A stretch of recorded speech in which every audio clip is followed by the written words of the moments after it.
Good evening, one and all. It's Sunday, right? I actually lost track. Remember that? Yeah, it's definitely Sunday. I don't know why I somehow forgot it was Sunday for a second there, but it is definitely Sunday. It's time for us to jump in to some more good old Warframe. Welcome in, one and all. Hope you're doing well where you are around the world. I think my jacket is actually slightly throwing off the color balance now I look at it. Like almost. Hold on. If I do that one. The jacket's thrown off color balance, whatever. Yeah, it suddenly fills in. Yeah. So the logo is the timer. Next to the timer, it fills in. I initially, when I created that, created a circle. And actually, you know, this could just be the logo. This could just be the logo. It'll be fine. And so that's what I've done. And it's been like that for ages. For a very long time now. Before I get diving into things, I noticed something as we got starting up there that a little bit was slightly incorrect from the bottom there. So let me just fix that one real quick. There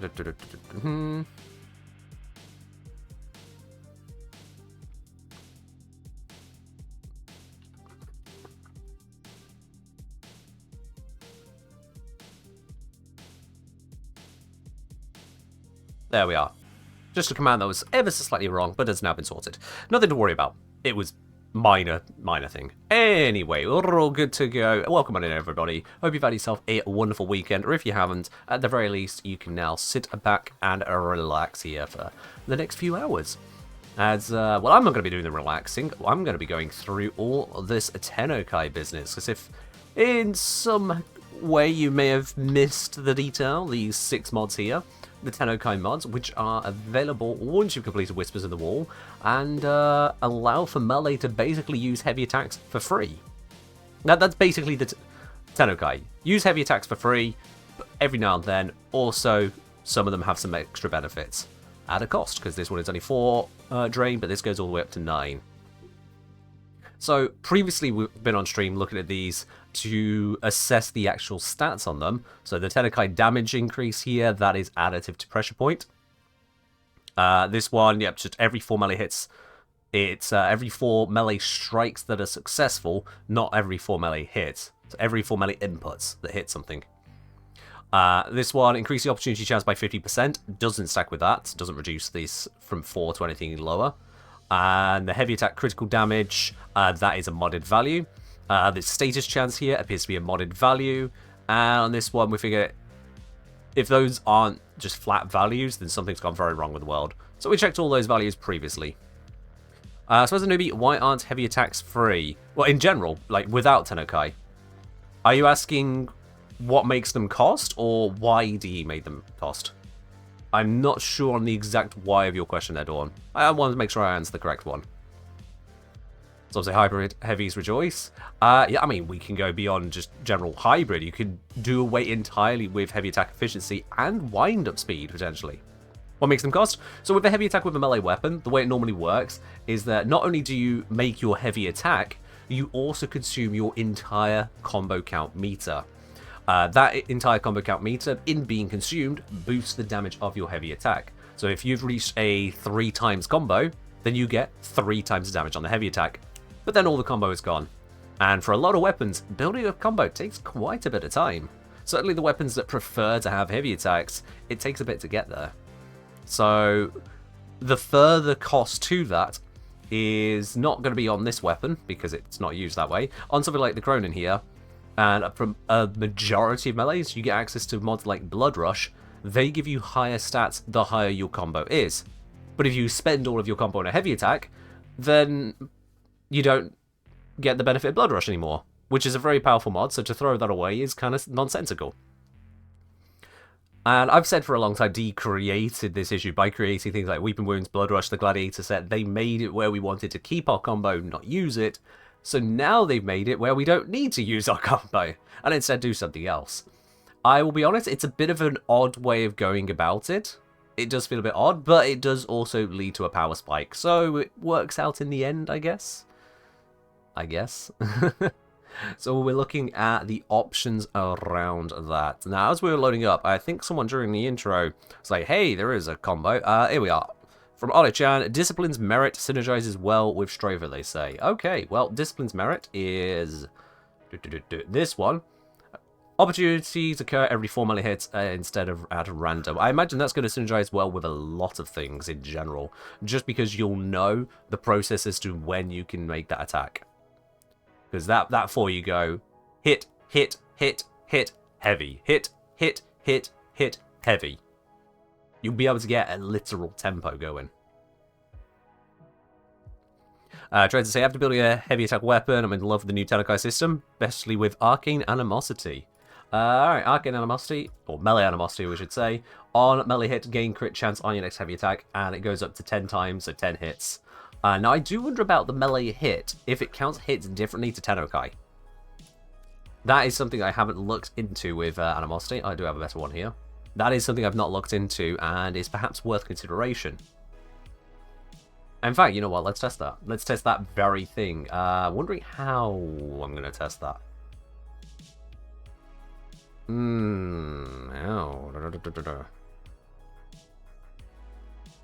Same as Merit? So same as Tennokai. Because Merit doesn't treat hits differently to any other Tennokai mod. They all treat them the same. All of them. But, what we can do is use a testing build. That's just sensible. Melee Animosity, we'll keep the Sovereign Outcast. Put on the Tennokai mod. So what we can do here is get the 4 hits in. That would increase critical chance by, what's that, 28, 56, 112%. So this would only go up to about, well, on the heavy attack, yeah, it would only go up to about 45%. 46-ish. Zom, what's not how testing was showing? You're referring to nothing now, so I don't know how to respond to you. Let's see. So if it works that way where Zom is suggesting, where 4 inputs is what gets measured here, then it'll only go up to about 45% critical chance. Whereas if multiple hits get registered per input, then we'll be able to climb to 280 by the time this activates. And 280% critical chance. It's not going to be that amazing on top, actually. 22 times 3.8. That would get us 83.6. See, that's not something I can test with. I need a bigger value than that. Alright, what's the highest critical chance melee weapon I have? In fact, that's going to be easiest to just check on the wiki. Weapon comparison wiki. Melees. Sort by base critical chance. And it's suggesting to me...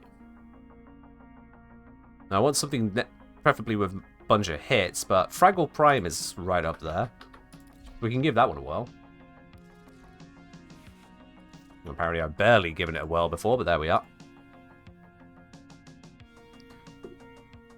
So I'm saying my Tennokai procs from chance seem to up with enemy density as opposed to maybe depend on one enemy impact. So I tried with enemy densities. I tried with multiple hits versus individual hits and found absolutely no discernible change. We tested this previously. So with enemy density, the only thing you're likely noticing is that sometimes your melee inputs were actually not hitting anyone.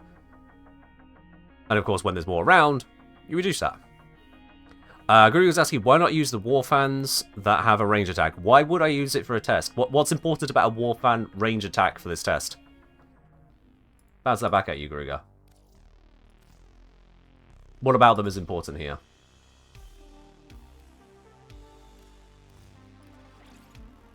Alright, just need a Tennokai, gonna have the, that one there. And this combo, are there any multi-hit combos we can use? Yeah, Shattered Village gives 3 attacks in 1 input. Without anything too special, so we should be able to use that one for testing purposes. Which is, I just remind myself, that is the forward blocking attack. Okay, so we use the forward blocking attack to try and activate things. So, if we get 4 hits out of this, we get 40% multiplied by Is 112% bonus, so 2.12. If this is when we stack up to 4 hits, we would get a 84.8% critical chance. But if it instead goes all the way up to that 280 bonus, then I get 152. So the question is very simple. When this activates and I can use it, do I get normal crit and non-crit, or do I get normal crit and orange crit? That'll tell us how this works out. That'll work out. Imagine if Garuda's Claws could use Melee Arcane's Tennokai. They cannot? Ah, that's a shame. I mean, I know about the Arcanes, didn't know about the Tennokai. You're thinking Colossus for better visual clarity? Not sure what visual clarity we would need. I'm just going to see if there's a crit or not a crit. It's pretty simple clarity right there. Kelton, thanks for the bit. I have got Avenger on. I'm going to take that off just to make sure it doesn't get in the way of anything. Nothing else should be enhancing the critical chance anywhere, I don't think. It's crit damage. No, none of that's increasing critical chance. Nairu doesn't increase critical chance. This shouldn't have anything to affect critical chance at all. Nope. And this, nope, definitely not. Alright then, yeah, I should be good to go with the test on this. There we are. That's the idea. Alright. Load us in. Let's get our first test running. Where would the sanctuary be? I mean, I don't know if it's true or not, Umbrella, because I've not checked yet. Or may have misspoken. Morgan asking, so we're testing whether animosity resets on Tennokai? No. What we're testing is how much it stacks. Is it stacked per input, like Tennokai is, or is it stacked per hit, like Combo is? That's what I'm checking. So, let's grab ourselves a nice, lovely Elite Lancer. I need the forward blocking attack.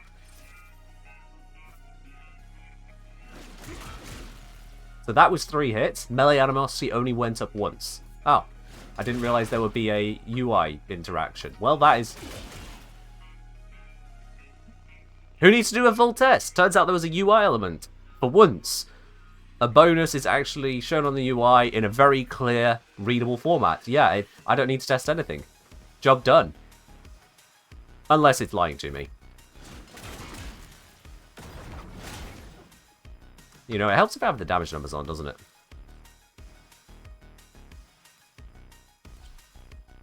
That would help.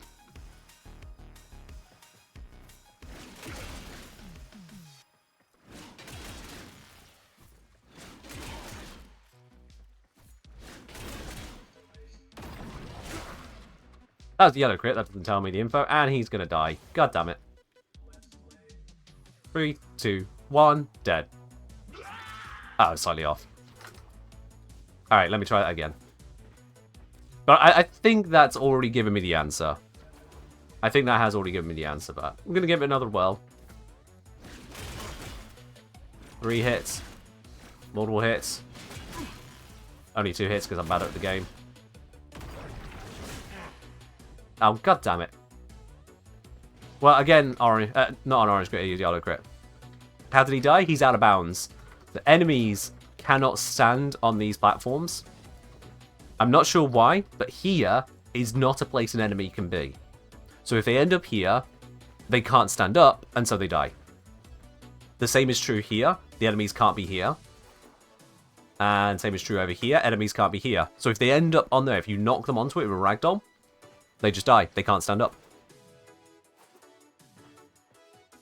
Yeah, fun fact. Right, Garuga did mention the Colossus, and that might be a little bit more helpful in terms of the sheer number of pellets. However, well, just things it throws out, but I think a Redeemer, does that have a better crit chance? 24 on Redeemer. Colossus. 30%, no, that one's better. Oh, but I need another adapter. I don't really want to throw an adapter into this. No, I actually go back to Fragor. I'm just going to test the Fragor until I get my answer. Just because I don't want to be wasting adapters on testing on random melees, quite frankly. So I'll just keep going with it. So multi-attack combos don't trigger Tennokai or Animosity more than once. That's what we're seeing here, yeah.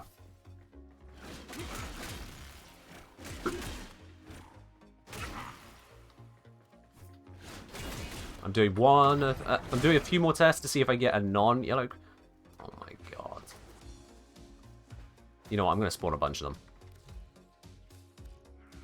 Just so I get some that are not so bloody close to the edge. There we are. Right then. Has he yet to fix the enemy spawn location? Yes. They have yet to fix that. We can see that even multi-hitting different enemies isn't stacking up the UI further. Oops, the window closed. Great, let me just get rid of this heavy. I can reset the bonus. Oh, did the bonus not reset if I don't hit anything? Alright, so you have to hit something for the bonus. So if you heavy attack and don't hit, you keep your bonus. Nice. That's cool.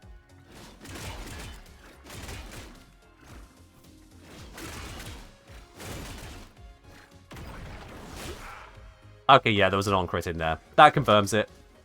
That 100% confirms it. Melee Animosity is a modded bonus, not an absolute or otherwise bonus.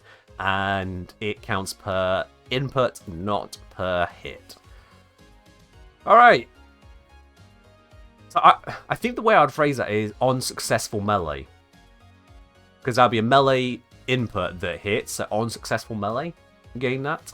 And these should be opportunities occur every 4 successful melees instead of at random. That's the way I would personally phrase it. To try and keep it concise, but distinct from hits, because hits are a separate item. Combo increases on hit. How do Mirage clones interact with Tennokai and Animosity? Interesting question. Very broad question, not gonna lie to you. But it's an interesting question. Let's have a quick gander, shall we? So, Mirage clones with Hall of Mirror, duration 63 seconds. Yeah, I think that'll do the trick, won't it? Will they count as separate attacks? I guess is the question.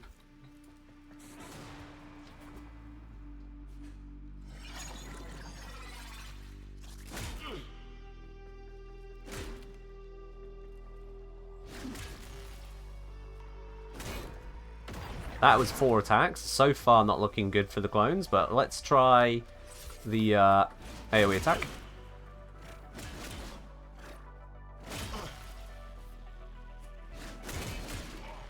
Every 4. No extra bonuses coming in whatsoever. So it is per input, even if you create duplicates of yourself.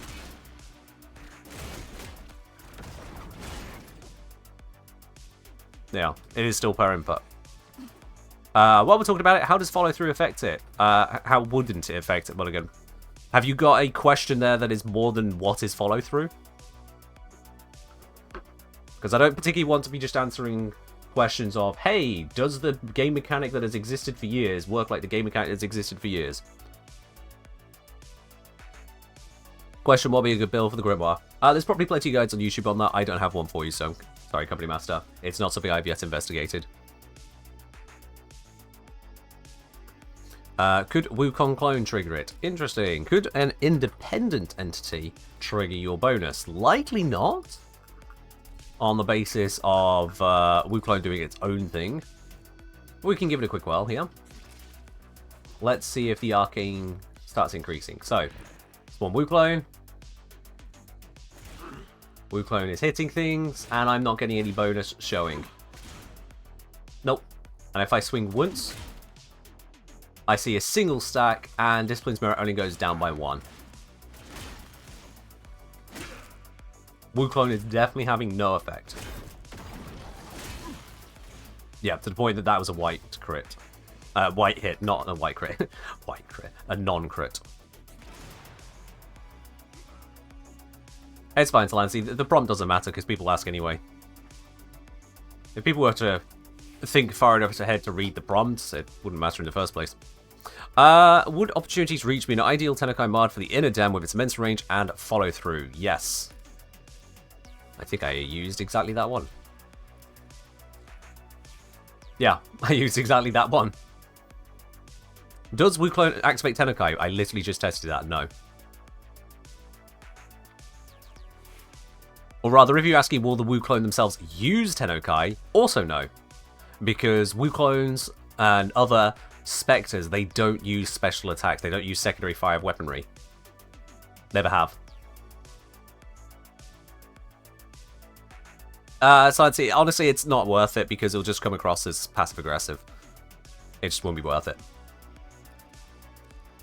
It's not like the 3PP command, which makes sure that all the information is conveyed in a way that I am satisfied with. Yeah. But yeah, I gave the Inadem a whirl with this setup here, so going for a viral approach, because then the heavy attacks from the Tennokai would give me the slash, and, well, it was quite effective. Melee Vortex was on there as well because I was getting the magnetic procs from companions. Testing that out, not as great as one would hope. That was great. Didn't know Spectres don't use alternate fire? Now you do. Now you do. Spectres don't even aim. It's why Spectres are absolutely shit terrible with Rubico and other snipers. Despite the fact you think, oh wow, aimbot with a sniper, finally this is where snipers can shine. They can just go straight for the head. Nope. They don't aim. The only weaponry they appear to aim with are bows. Because there they actually have some accuracy to them. Otherwise, yeah, Spectres, Wu clones, the whole shebang, they don't aim and don't use secondary fires. They are just hip firing the gun going click, click, click, click. That's it. They don't even understand the range of their weapons, which is why the Fulmin in the hands of a Spectre can look really stupid at times. Guru was 5 minutes Tennokai mods, mostly got the garbage ones, increased status chance for heavy attacks, which never uses weapons with guaranteed slash and heavy. Yeah, I mean, the, what do we call it? Yeah, the, here it is, Conditions Perfection. Increased status chance by plus 100% on Tennokai attacks, and it's only a modded bonus. It's shit. It's genuinely shit. Hey, there is no reason for it to be this bad. I can't think of a setup where you would want this one over others, other than to match the D polarity. That's it. That's the reason to use this one, if you are that tight on space and you just have a D polarity lying around for some reason. Just have Weeping Wounds on the weapon will do better. I mean, you'd need to have the combo, but Tennokai allows you to not spend the combo, so yeah, you're basically right. And Weeping Wounds is 9 drain and a V polarity. V polarities are more common on weapons, so that's just positive. It doesn't go into the Excellent slot, but overall, yeah, you're just getting so much more status from this, even at 3 times combo. I just can't see a reason to use this. Dreamer's Wrath is infinitely better. I mean, heavy attack critical damage is nice, yeah. Although at 32%, honestly, I don't know if that is worth it. 32% additional critical damage when you're getting 150% from this combo right here. That is tiny. And it's only on heavy attack critical damage. Now, sure, it increases the opportunity chance of Tennokai by 50%, so you go from 15 to 22.5. However, it's not opportunity reach, Discipline's Merit increases it from 15% to effectively 25%, and you know when it's going to happen, so you don't get strings of lulls. With that, you can actually keep your tempo going because you know when it's going to work. So this is honestly a pretty poor mod as well, especially because it is a full 9 drain rather than 7 or even the Mentor's Legacy 4. That's a big ask for, hey, you can use Tennokai slightly more and it'll hit slightly harder. If I were to put it onto this one here, with its, I mean, even with the Incarnate form, it's still a 5 times critical multiplier. I don't know if I've got any other hidden crit multipliers. I don't think this one has them. No, it doesn't. So with the 5 times critical multiplier, from a base of 2 times, this here, 32%, will be increasing that to 5.64. So a standard critical hit will be increased in damage by a little over 10%. I'd get a little over 10% from that, which is, I mean, it's a 10% bonus, sure. but it's really just not going that far. Whereas Opportunity's Reach, it doesn't happen as often, granted, but when it does trigger, I've got a much better window to use it, so I'm more likely to actually use it in a useful spot, and the range increase is substantial. Like, 3 meters is not a tiny range increase. When you consider that the range increase that you get from... Where is it? Prime Reach? Oh, it's on here. Prime Reach goes up to 3. And this, for a much cheaper mod, is giving you that same bonus. The two that are most likely to be desired are Discipline's Merit, Opportunity's Reach. Those would be my biggest ones to go for. This one that give you that pacing, that tempo, and this one which gives you the much greater range, both in time and in distance. Those two are absolutely brilliant. This is your cheapie if you're stuck for space slotted in there. That's really just kind of a backup plan. The increase on damage there, it's a modded bonus, but it is 60%. So say if I was using it on this setup here, 165 and 88. Grab calculator time, those are getting into awkward numbers. So I have a 253.2% pure damage bonus here. A 60% further increase on that. Would be... Give me a moment here, sorry. A 17% damage bonus. So on heavy attacks, I'd get 17% more damage using this versus a different non-damage enhancing Tennokai mod. Which way you consider that I can just make it more likely to hit, because I have, sorry, more likely that I can activate it in a good spot, more likely to reach out to enough enemies, have it occur more often. That little bit of damage just isn't that much overall. Granted, I'm using 2 pure damage sources here. If using just one, this would be even more effective. If using just Prime Pressure Point, which is probably going to apply to more people, let me see, that would be 3 divided by 265. That would be a 22.6% damage bonus. Master's Edge better than Dreamer's Wrath. So this would be a pure damage increase there. This one, it gives you a lower damage bonus, but you'll get Tennokai more often. So you've got to, again, balance that out. Which is why these are both 9 drain. And both feat polarities.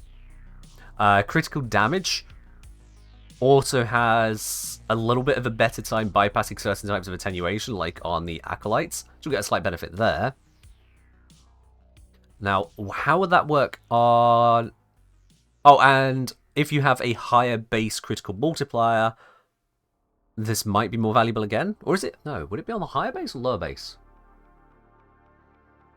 Actually, well, the other point is that I was comparing with 2 critical mods involved. If you're not using either Gladiator Might or Organ Shatter, then you'll get an even greater net effect from Dreamer's Wrath. It's a whole issue with modded bonuses versus absolute bonuses, and then you have to consider what's the rest of your build, what's the opportunity cost, etc, etc. The overall takeaway is that the damage increase from these two really isn't that far apart. And unless you have other pure damage sources, you probably won't notice much of a difference in terms of the damage output. I would say the more frequent Tennokai attacks is going to be better because your heavy attacks should be enough to kill. If your heavy attacks aren't enough to kill, you need to reconsider your setup to make use of the Tennokai.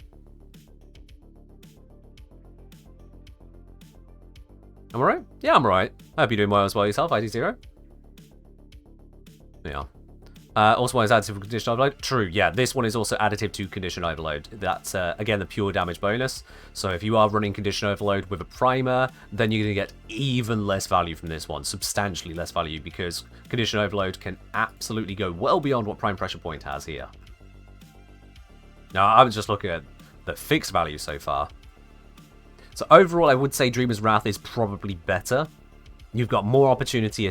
I tried to say opportunity attacks. You got more Tennokai attacks, they're more frequent, and the damage bonus is going to be more considerate with pure damage bonuses from Condition Overload. This one is your low crit weapon benefit, where you're just not getting those higher crits in. But again, why would you be investing in a low crit weapon these days? Or if you are running a limited amount of pure damage bonuses, say if you're not using a status primer. But again, you're cutting yourself off in other ways there. It's a balance. It's a balance. This one's still terrible. And yeah, that is all of them, because these aren't any of the mods we're looking at. No, those are just other Xless mods that we don't care about on Melee. I would say, honestly, Opportunity's Reach, for the sheer range of it, at least on high follow-through weapons like daggers, and for the increased window, that one is brilliant. And this one, giving you the tempo, is brilliant. And you can use multiple Tennokais together if you really wish to. It's like, you could use Dreamer's Wrath with this to get the increased opportunity, get the increased critical damage, and get the increased time window and range. But then we'd have to trade something else out of here. What do we lose? That becomes the next proper question. Which at the same time, I mean, you could theoretically drop Fever Strike, but you'd need a primer for the viral then, because it wouldn't be on here, etc, etc. I know it's not Tennokai related, but do Spectres activate melee arcanes? Like the ones that use magnetic procs? No idea, not tested. Spectres didn't have access to those arcanes when I tested them, Manta. So how about you test it? See what happens. Let us know. Although, thinking about it, I can just test Vortex right now, can't I? Actually, yeah, let's test Vortex right now. If I grab my Gamma Core, set for just pure magnetic output, I'm on Wukong. And we need stuff that is weak enough that they can get kills.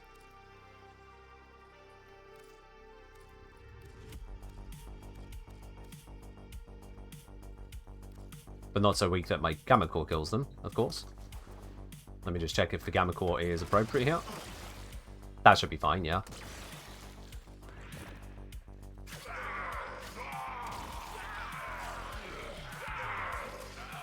Oh god, he's too strong. He's too strong.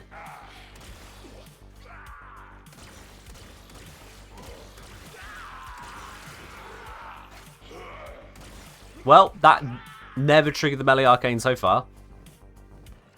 Let's dispose of him and try it myself.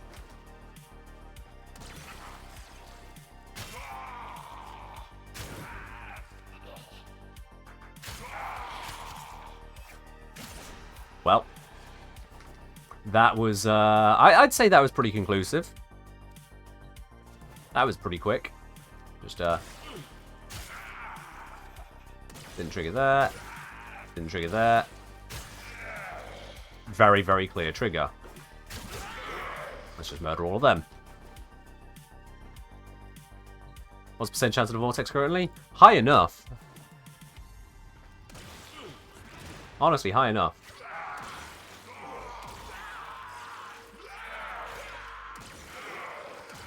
Okay, this guy's well fucking too fast for me. No, it's not triggering at all. The chances of that happening are increasingly slim.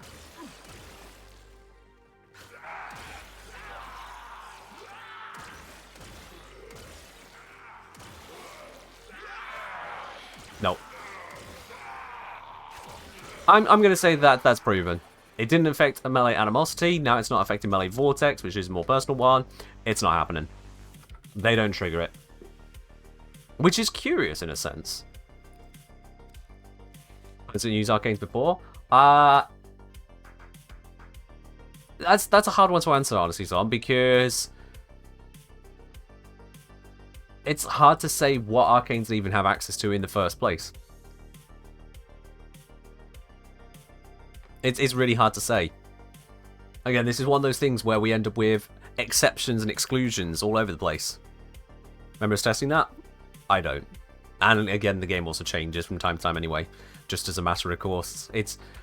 The game changes so weirdly at times that I still don't know why, when we spawn in one enemy here in the Simulacrum, I don't know why they went from spawning here to spawning there. It used to be 1, 2, 3, 4, and so on. Now it's 1, 2, 3, 4, 5, 6, 7, 8, 9, 10. Someone had to actively change that. I swear. Someone had to actively change the order in which these spawn. But I just can't, for the life of me, figure out why. I just can't. But yeah, I'm going to say, based on observations there, that it's almost certain, no, this is not triggered by your companion. Sorry, your clone. And because we've seen the same with Melee Animosity, which is a buff trigger, I'm going to just write off the arcanes entirely for them. Further testing of the other arcanes is an exercise for the viewer.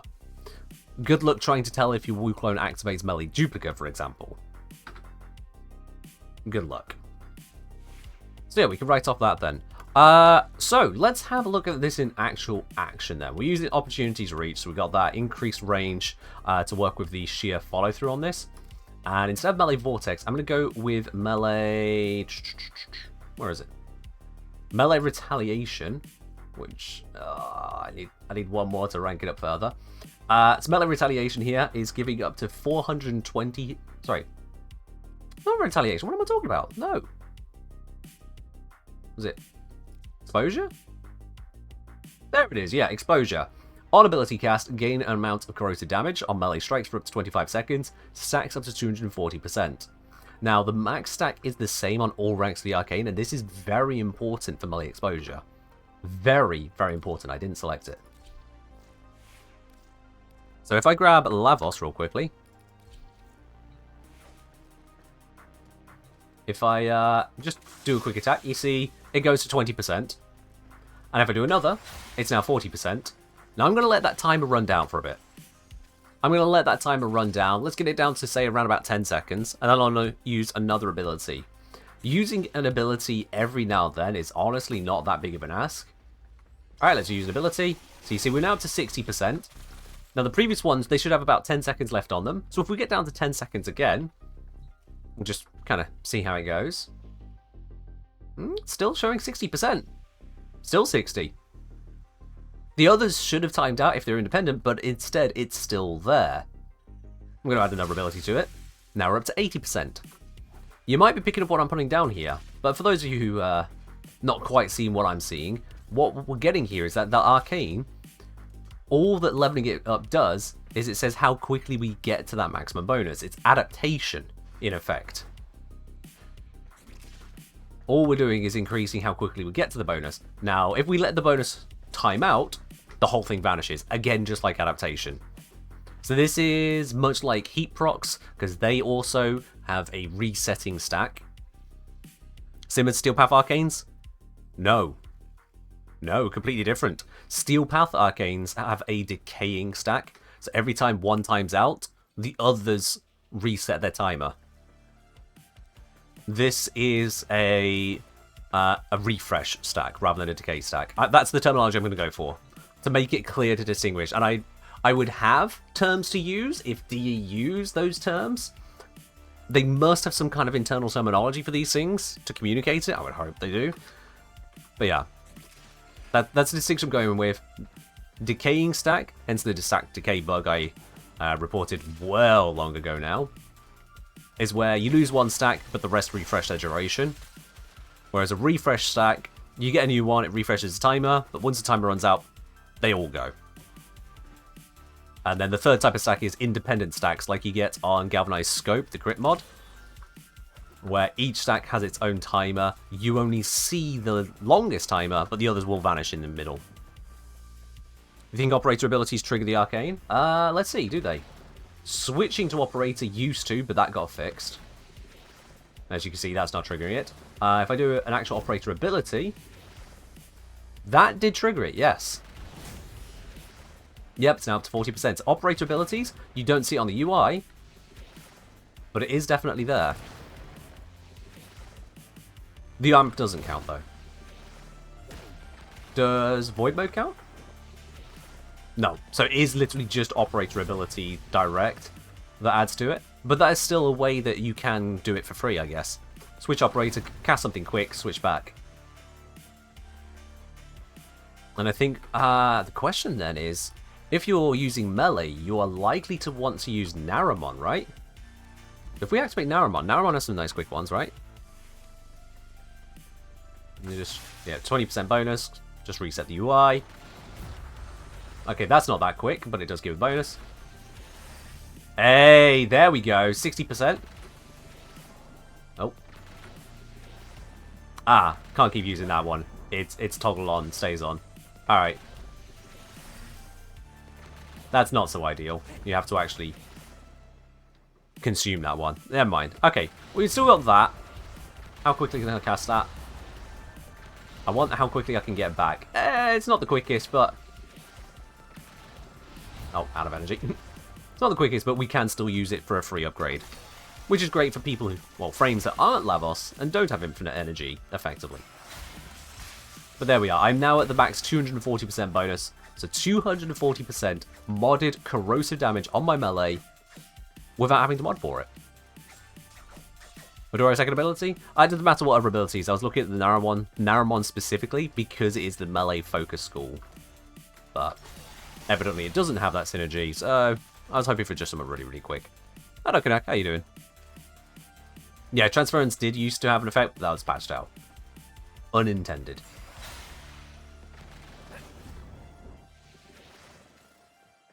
Fortress Salvo. Wait, Fortress Salvo? What's Fortress Salvo? Wait, hang on. Hold on. You all see that, right? The icon next to my shields? That's normally just a black square. I actually have an icon? When did that happen? Because I unequipped the Burston, so for starters, it shouldn't be there. But why is it that it works when I've unequipped the Burston? If I equip the Burston, yeah, it's still there. But when I go here, it's black. What? I know this is a complete aside now, but what? Is it from the Gamma Core? Oh, actually, now that you say that, does the Gamma Core also have it? And now it's a black square. Gamma Core, I actually haven't incarnated yet, so no, it's not from that. Now it's a black square. I take off the Burston. Black square. Okay, so it's not the Burston that fixes it, or unequipping the Burston that fixes it. Black square, switch operator and back. Nope, still black square, but it had it. Unequip Burston. Still black square. Operator and back. Black square. Operator casting abilities. Black square. How did I get that? How did I manage to get the icon to show up for once? Was it even the correct icon?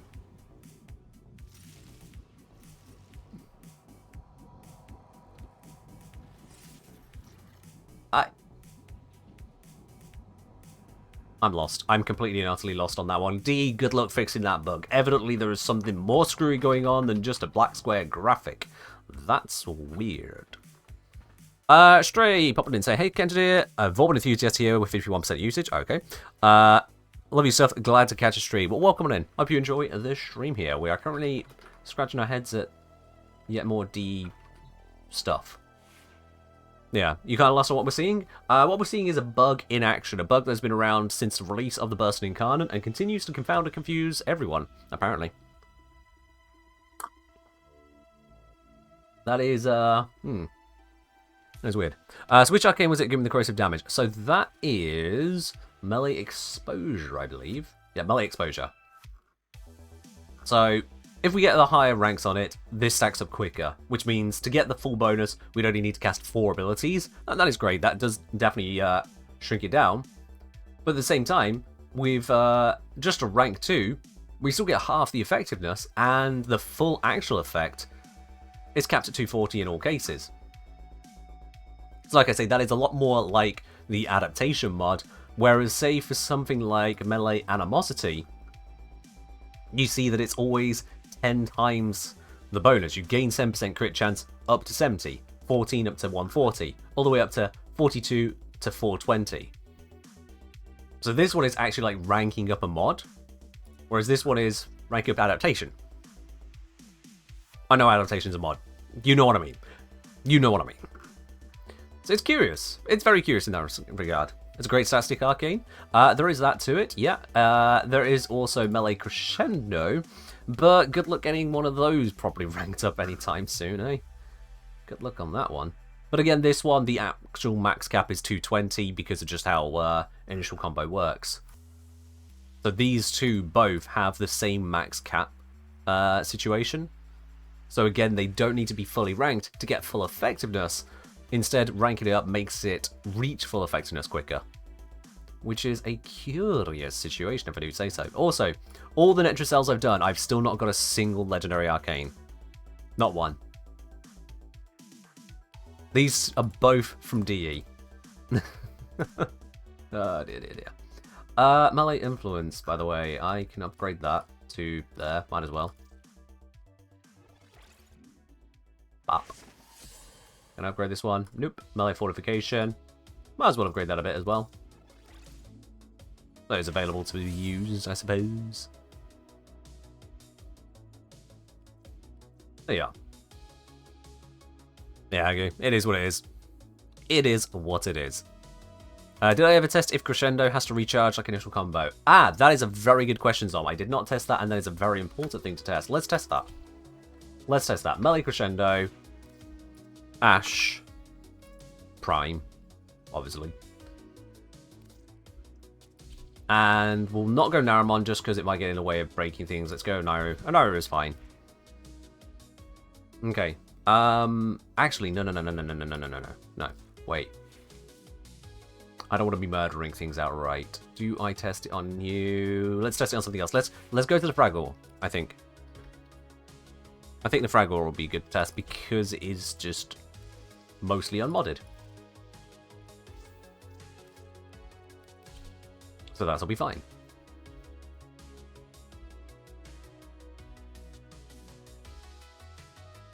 Yeah.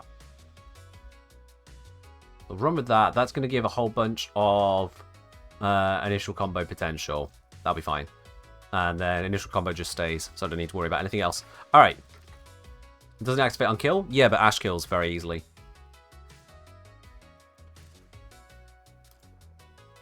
Just in general. Although I wonder if it counts from Ash's ability kill over time. Well, that's the thing we'll discover right now, isn't it? That's something we can discover.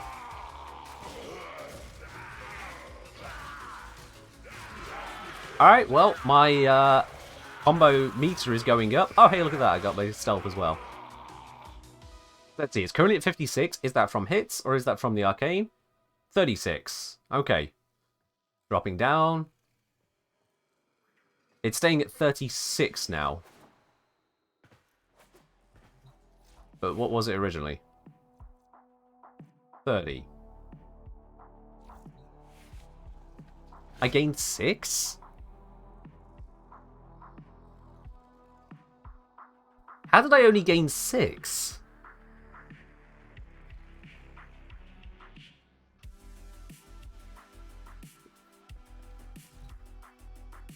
Because if they're too strong, then the others die to bleed. Here's the thing. If they're so strong that they die to bleed, then I should have gained 0. And if they wouldn't...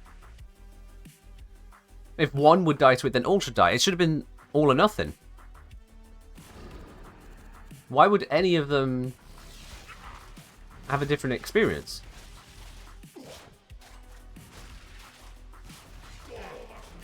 Oh wait, I think I know what it is. When some of them start dying to bleed, others then start getting re-stabbed sooner.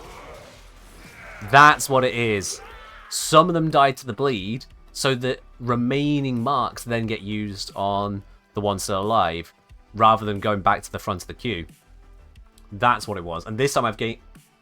Yeah, this time I've gained 10 as a result of that. That's what it was. So it's because the marks are spread out so much. That's why that was happening. Okay, that's fine. We can continue testing from here. We can continue testing. That's not a problem. I think I should probably level these down for gaining these initial stacks, now I think about it. Or I could just do that. I mean, that increases the damage a little bit. That jumped up. We'll see 42k a pop now. Yep, that'll do.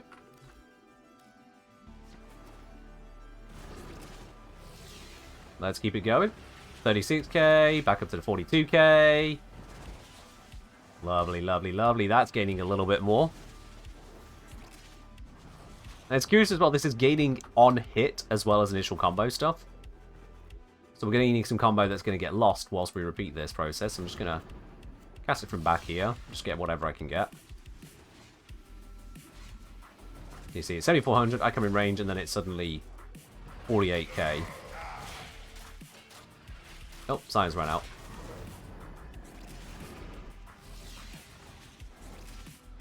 Now at 54k.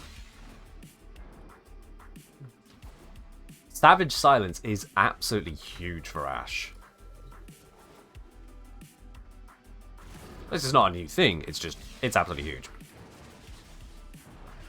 What was the initial question at the start of this round of testing? So this particular test will have a look as to melee crescendos, bonus to initial combo. When you then use a heavy attack and spend that combo, during the time that it visually comes back, is it actually coming back slowly? Or is it always on, it's just a visual issue? That's the question. So I'm going to get to the max 12 times combo. And then do the test. And that could take a while to get that permanent initial combo. Fragwell's getting us there slightly faster. But, you know, this is still going to take a while. Whilst everything dies. Yeah.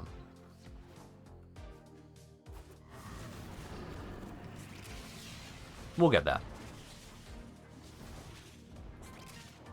Your money's on it ramping up along with the combo counter? I think that's how it works as well, but this has been both ways in the past, so it's good to know exactly which one it is now.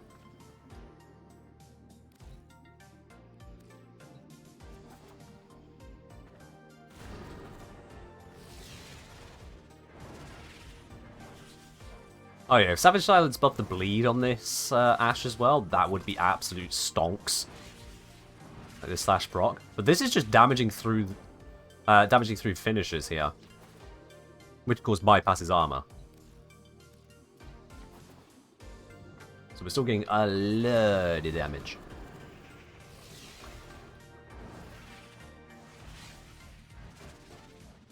How does the finisher combo arcane work with Ashe? Haven't got one to drop yet. So when Ashe gets a direct kill, not a bleed kill, but a direct kill with his clones, then it appears to add on. It triggers the arcane, because it is a finisher kill. Which is nice. Alright, we're getting close now. Have I tried Zephyr with 2 corrosive shards with corrosive tornadoes? What are you asking about my test there? The answer is no, I haven't used Zephyr with those shards at this point, but why are you actually asking? What's your real question, my dude?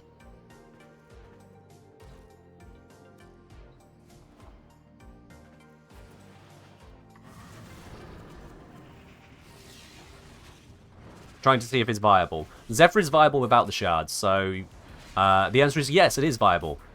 You didn't need the shards to do that. Okay, now I think we're not quite at the full initial combo yet. No, we are. We're there. Excellent. Okay, so now we can do the actual test. Now we can actually find out. Elite the Lancer, one single tough unit. Let's see what happens here. I'd rather you be a little bit further away from the wall, but it's fine. I'm going to let the silence run out, and then I'm going to do the test, because silence, I think, might have an effect here that I don't want. Alright, silence has run out. That is good. So, first, heavy attack. 1,000 odd. And again. I didn't see that. 172?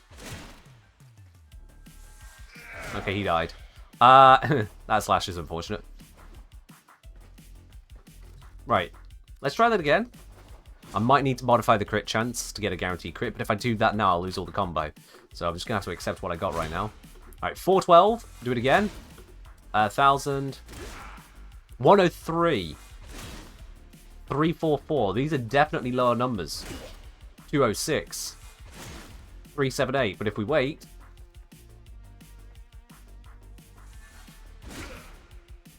378? No, that's not what I expected. That was a headshot, so let's not count that.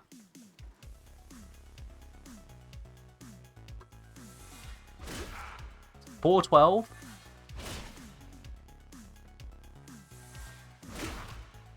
There's a crit. 515, give 515 again. 206. It's... I can't tell if it's body part multipliers I'm hitting here. Genuinely can't tell. 275. I could really do with him not being so floaty. I'm going to have to do a different weapon, aren't I? Oh, I'm going to have to do a different weapon. The heavy attack is too floaty.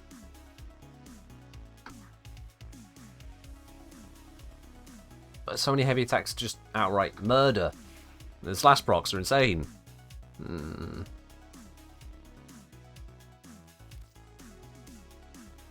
I only want to do it on a weapon where I'd want to put a melee arcane on as well, because melee arcanes aren't exactly free. Melee arcane adapters. They're not exactly free. I'd rather not just throw them all away on random whimsy here.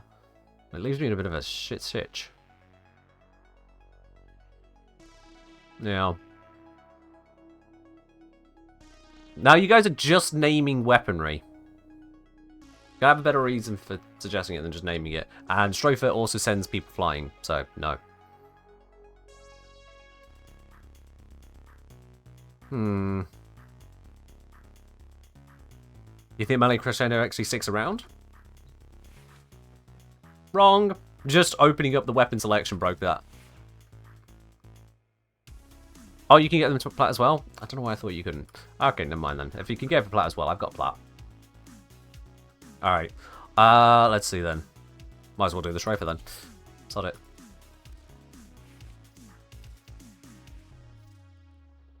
Okay, just grab a new slot. Got the plat for it. Bullet Dance. I'm going to get that crit chance up as well, just to make life easier. Let's see here. If I do that, that's going to give me too much. No, I want less than that. This one should do it just fine. Because, yeah, it takes me from 30 to 66. That's a 36 increase. So on heavy attack, it would be another 36. It would be 102% crit chance. That's almost perfect. Yeah, so we'll run with that. That is fine for me. And I'm going to give myself a faster wind-up speed. I know it increased the crit damage as well. It's fine. Faster wind-up speed will be good for us there. Let's skip out on that one for now. And then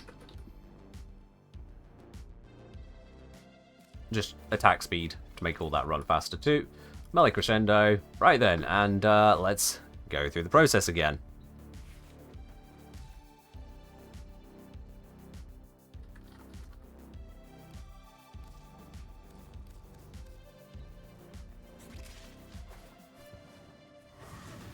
Activate this, activate that. Murderinos. Yeah, now, until we've got the combo built up, the initial ones might die to slash a little bit more. As soon as we get a little bit of combo going, they should start dying outright. How did you not get marked? Perish. There we are. Do I happen to have a video going over the different Duviri arcanes? What's the vital? Not sure if I do. Why is that only... Weird. That's very weird. Going Steel Path Lancers? Oh, yeah, I need to turn off the Steel Path modifier. It's giving them a lot more health than they need. Whoops. Will this come up in an actual gameplay scenario? You're not following the reason for the test, sorry? It does come up because people spam heavy attacks. Like, the whole point of having initial combo is to spam heavy attacks. So, you want to know how quickly you can spam them at full effect. That's an actual gameplay scenario.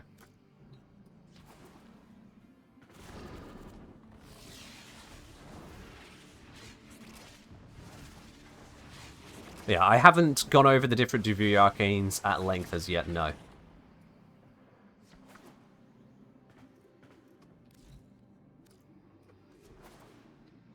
Are there any games coming out this year that I'm looking forward to? I literally have no idea about any game releases at this point. I am so completely out of the loop of them. Quite frankly, I don't have enough time in my days to keep track of it all. There's so many games being released, so many things, and honestly, so much of it is just absolute bullshit as well. The hype built for all the wrong games, quite frankly. Look at Starfield. What an absolute joke that is. I just don't keep up with it anymore. I have no idea what games are coming out. Hell, the only thing I know about what's supposed to happen in 2024, aside from obvious things like getting older, is likely elections. Little bits of politics. That's my awareness of upcoming 2024 stuff. The rest of it is just...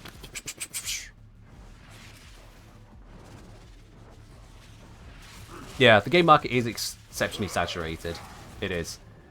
Which is, in part, a good thing. It means that we can pick through the trash and pick up what's gold. Yeah.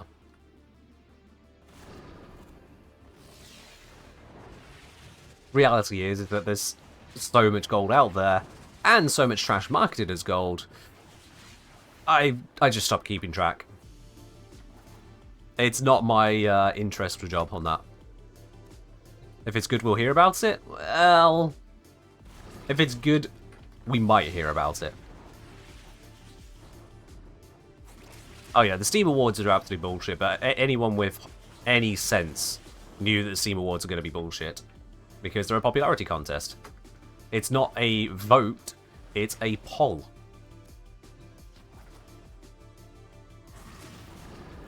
If you want something judged, you get in judges.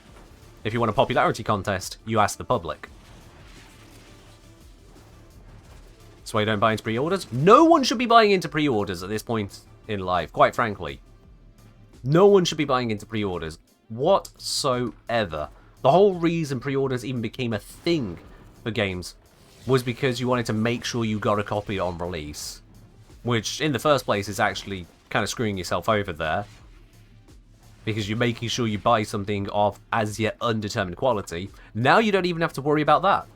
Now you don't have to worry about make sure you get a copy. It's a digital goddamn download for every game. Even half the physical releases of games aren't even physical releases. They are just a disc that says, go install it.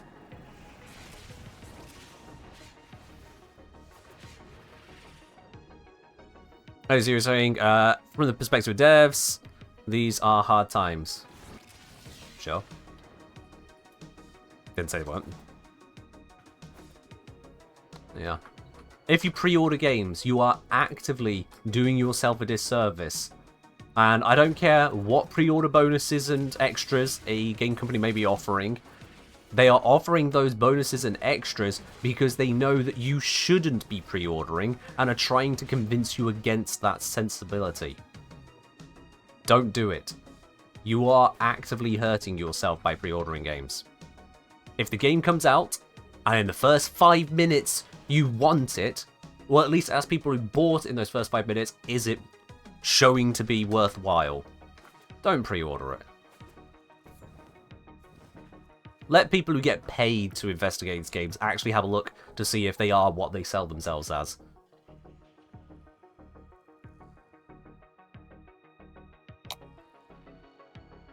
Yeah, Drive saying, I don't pre-order for bonuses, pre-order when I know I'm going to be playing it regardless of if it's good or bad, like Elden Ring. Sorry. Do you hear what you've just said there? You'll buy something if you know you're going to use it, despite the fact that it could be bad. Like, the quality of what you're going to get doesn't matter. Because it happens to relate to a certain franchise, you want it anyway. I don't think I'm ever going to properly understand that.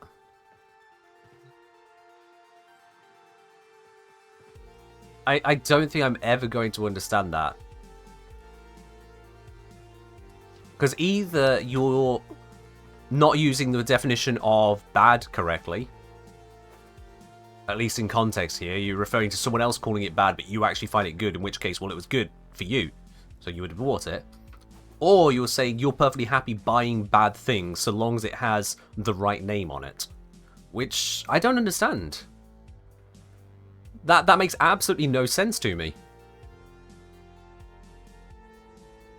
Someone saying there's exactly one game I'm considering pre-ordering. That's because the last game was awesome and the company has been consistently good. Even then, haven't bought it yet. There's still no point. There is still absolutely no point pre-ordering it. Bethesda have previously put out good games. They've also put out bad games. Does that say that the next game is going to be good or bad? It says you don't know. Even if they put out only bangers, you still don't know. There's no reward for the gamble. None.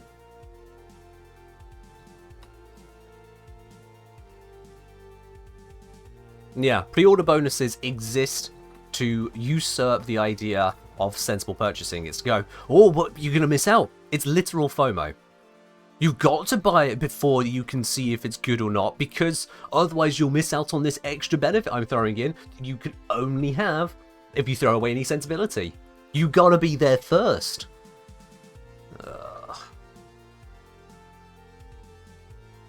It's asking for it to go wrong. That I wouldn't suggest, Karugers. But I'm going to mention that. That's a whole different conversation. Yeah. Definitely say, if you want to support a developer, find a Patreon or similar. If they're big enough to not have a Patreon, etc., they're almost certainly big enough to not need pre-order support. Yeah, most industries don't use pre-orders. Most industries will get a product and sell you the product. That's how business works. Especially for established studios. An established studio doesn't need pre-orders because, get this, they're established. They sold products and made money and should use that money to buy whatever they need to create the next product. Whether they are hiring more staff or keeping on the existing staff, having the facilities, having the licenses, they made money. They use that money to do the next bit of business. That's how business works. They don't need customers to then basically give them free loans. Or alternatively, if they're not even receiving that money until the point you receive the item, then what are you doing it for? If they're not getting the money until the point of you actually receiving the product, and you're just ensuring you receive the product before you can receive any appropriate reviews from the viewers, what are you getting from it?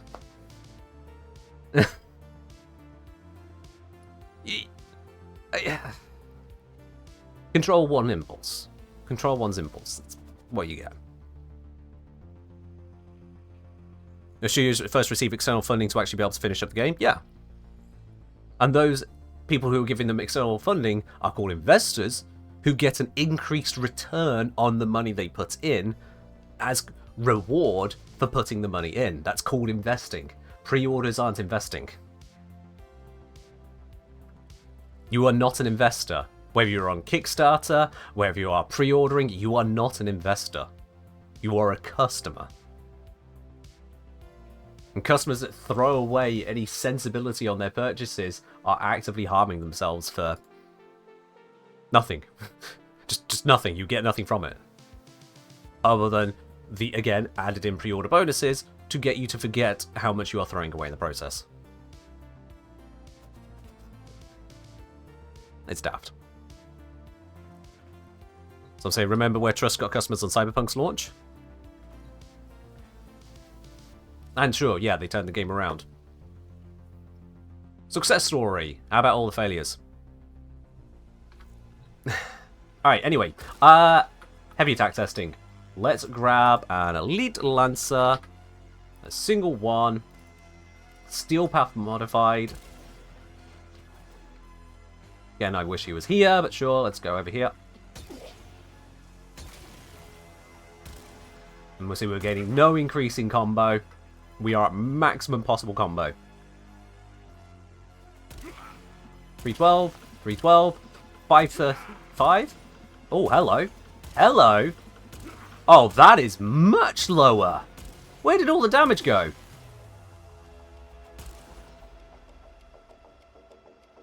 Let it restack.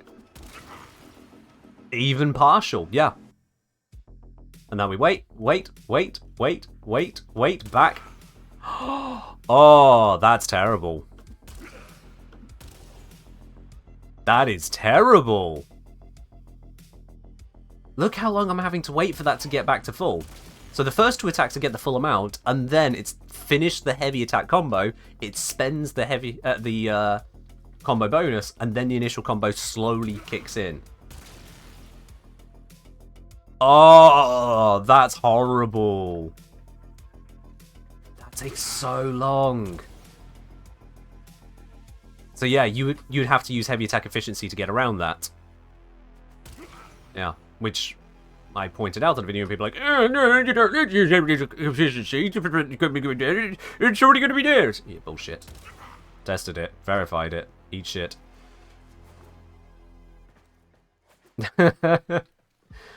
So there you are. In fact, can I? Yeah, you know, not gonna record timing. I'm just gonna grab a timer. I'm just gonna grab the timer on my phone. Stopwatch. Right then.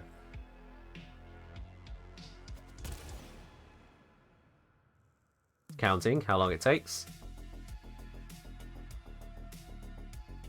That was 5.5 seconds. Just under 6 seconds for it to get all the way back up.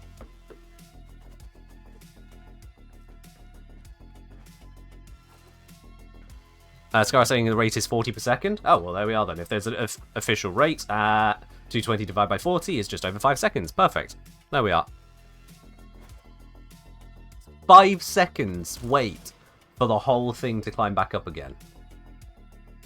Is quite a long wait for that.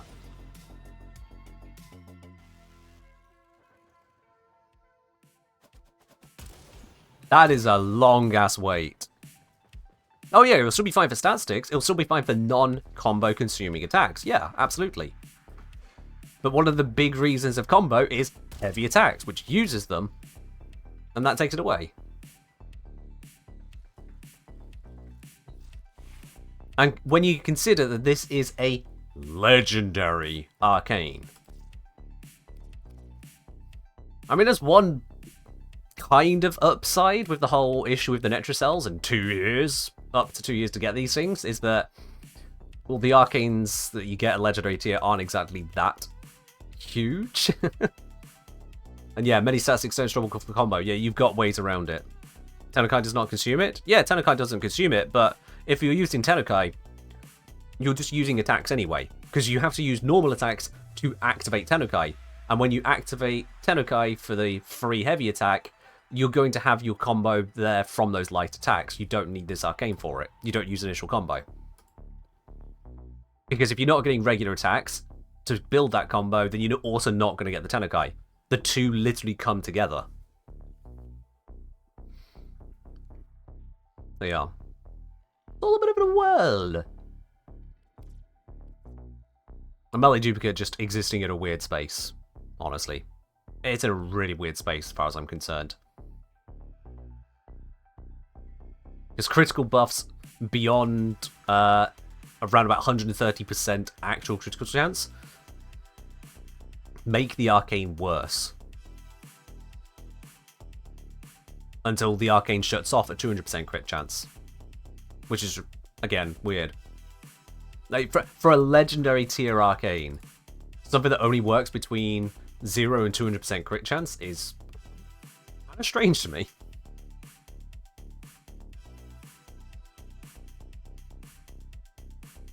The 2-year arcane adapted just so you don't need to use Naron? Basically, yeah.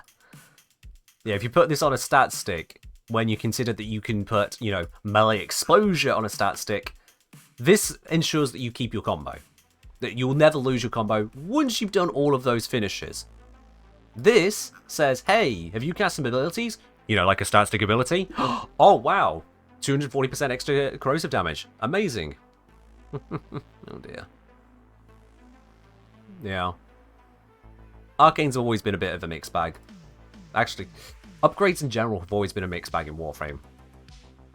So many games fall into the same issue of, here are 10 choices. One of them is amazing, one of them is trash, and the others are in between. Also, my cough is still there. It's not as common now, but it's still there.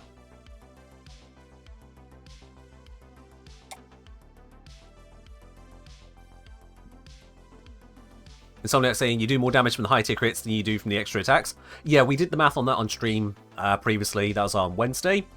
And it turns out that for most weapons, between 130 to 150% critical chance is kind of like your ideal point for melee duplicate.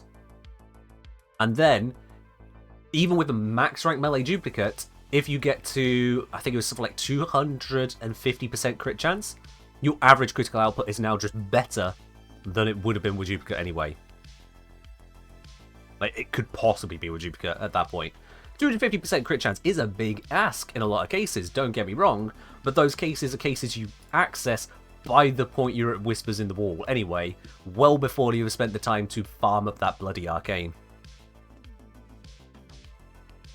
So it's kind of wild to me looking at this, that the two legendary arcanes, the really long to get ones, are actually not that impressive.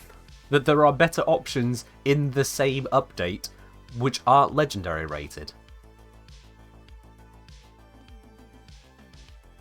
It's certainly a thing. Now, melee duplicate is more than just the damage on it. It also hits a second time, don't forget that, so that means you've got a second roll of status procs, and forced status procs will hit a second time. Which has value, don't get me wrong there. That definitely has value. You functionally increase your status chance to double at the same time. That's about it. What melee reaches 250% critical chance with a standard light attack build? With a standard light attack build, that's going to be a struggle, depending on your definition of standard. To get 250 with just Blood Rush alone, you would need a base 46% critical chance, which is not there. If you add in Gladiator Might, you would need a base 38% crit chance. Now that does start to exist in places. That does start to exist. With less than that, you start to get into areas where the arcane is going to be theoretically more effective to mod for the lower critical chance and the higher overall benefit, but now you're having to jiggle your way to that critical chance on. At that point, you no longer slap in Blood Rush, you need something else to get you that crit chance. But here's the thing, with a, say, 38% base critical chance, add in just Gladiator Might, you'll get to 79.8. So you need a different critical bonus to get yourself to that peak. But if you're going to go for that critical bonus, you might as well put in Blood Rush. But if you're putting in Blood Rush, you're going to go past the peak and now drop off again, at which point not using the arcane is better already. You could just put something else there, like melee exposure. It's got such a narrow window where it can be successful, where the opportunity cost of using it over something else just completely eclipses the benefit. That's the problem. Keep in mind, a lot of good melees actually have low crit chance. Okay, let's work with that as well. Let's work with the Cronin Prime. The 22% crit chance of the Cronin Prime, which you are correct on, yeah. So, if we were using Cronin Prime, 22%, and then we add in the Blood Rush and the Gladiator Might, which is a total of a 550% bonus, we get to 143% critical chance. That sounds ideal for melee duplicate, to be quite honest.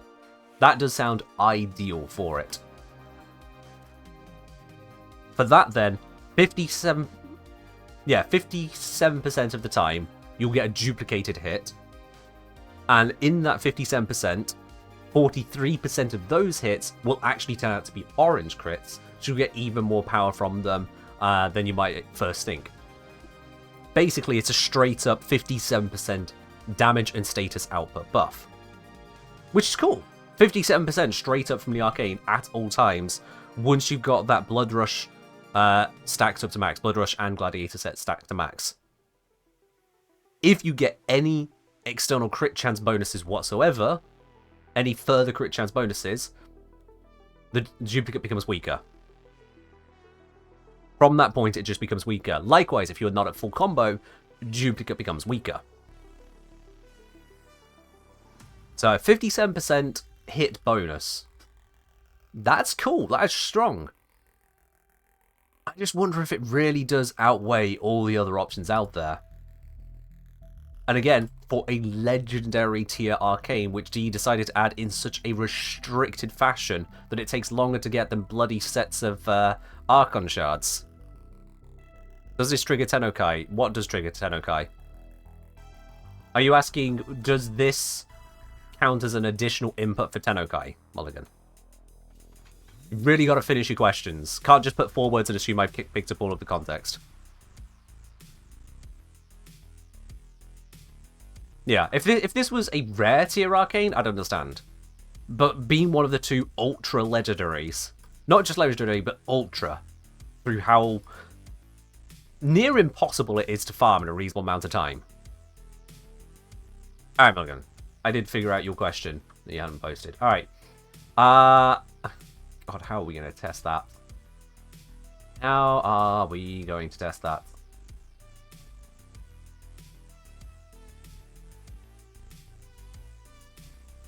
With difficulty. With difficulty is the answer there. Right, okay. High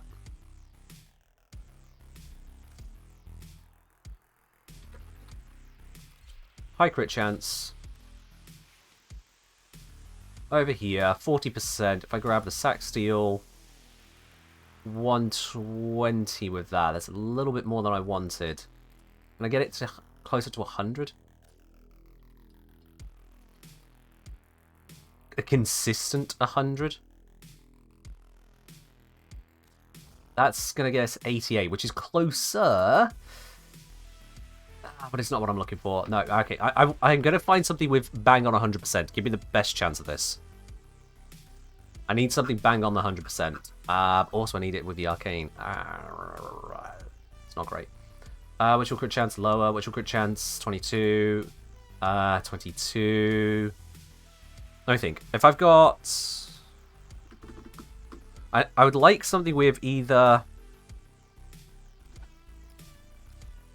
What options do I have? So I can get 220, I can put in 200, or I can put in 120.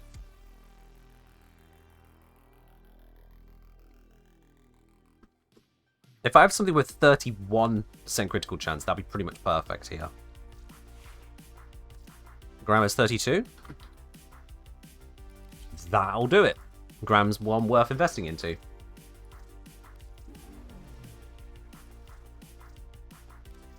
There we are. Melee adapter in. Critical chance. 96, nope. 102.4. That's close enough. That's 2.4% out. I will take that.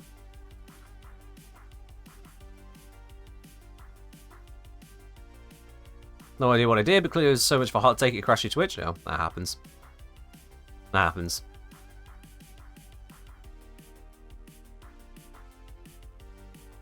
Would it be of use with Kalevo? What, melee duplicate? No. If Kalevo's only getting you to 100% crit chance, you're doing it wrong. Kalevo can go just so much further. So much further. What do I need exactly 100? Because this triggers when you have 100%, when you have a normal crit. So I want normal crits more often than anything else. If I get any other kind of hit, this cannot trigger, which is then wasting our time, especially as I'm dealing with a 25% chance rather than max rank 100%, making it even harder to test. Discipline's Merit is going to measure those Tennokai hits. Yeah. Cold gone now? The cold's gone, but the cough is slightly still there. Some lasting damage from this one. Yeah, I don't need any other bonus. I don't need it to happen more often or anything. I just need this to see how, if and how this interacts. That's all there is to this test. If and how it interacts.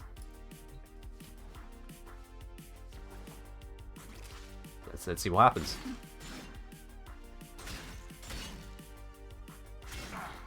Basically, I want to see, does the ×4 drop down by more than 1?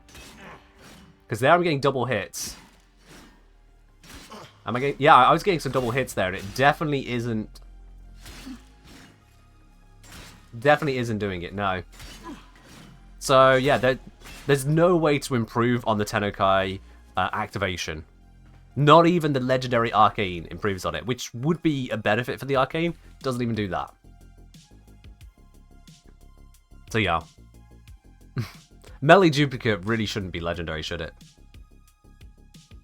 No Tennokai for you? Why no Tennokai? Oh, right. Sorry, you were talking to someone else. I mean, you can get the Tennokai mods for Platinum.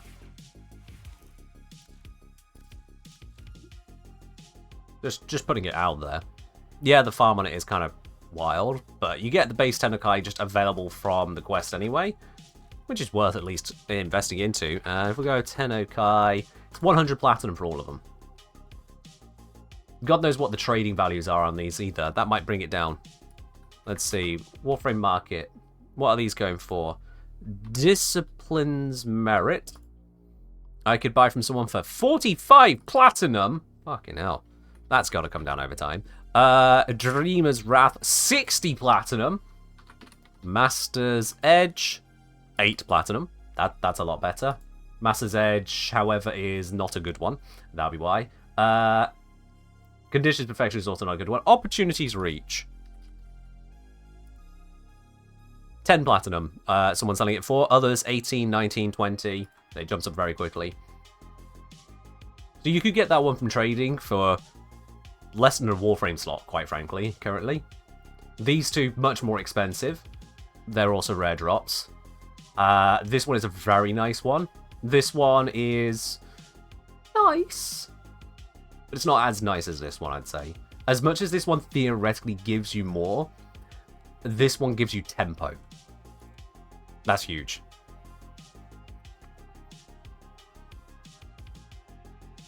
So it should probably rephrase. I don't think the range of desired crit chance is that small, but it's weird that it's something with a range tool is the legendary. Yeah. Exposure feels much more like it should be the legendary, to be honest, yeah. The range where the duplicate is valid as a upgrade is really only around about a between 120 to 160% crit chance. And honestly, when you start taking into account opportunity cost of the Arcane, it comes down further still. Seriously, beyond that, graft it out.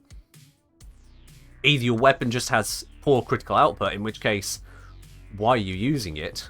A low crit chance, low crit damage, low output weapon would do better. Or you have a narrow window to work in where you could just pick up something more powerful. It's really weird how narrow it ends up being because of the opportunity cost. Asking, wait, the combined mods sell for more than the cost of market pack? You know, now that you mention it, just as a point there, because you should be able to trade them, right? How many people are trading them?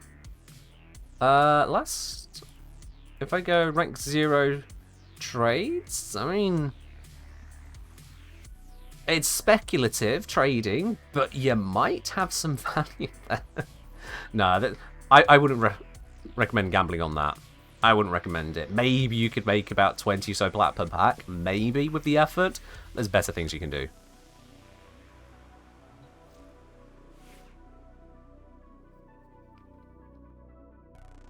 You want to see people with huge actions per minute abilities, build up massive attack speed with that. I'm not sure what you're talking about there, Soccer Shadow. About the price on the market, what do you think about the guys that have rip-off type prices and still having lots more reputation than most of the sellers out there? Zero, what do you think about it? Let's bounce that back at you first. What do you think about it? Because I don't know that you really have a point to ask there. So I want to know what point you're coming from to even ask that question.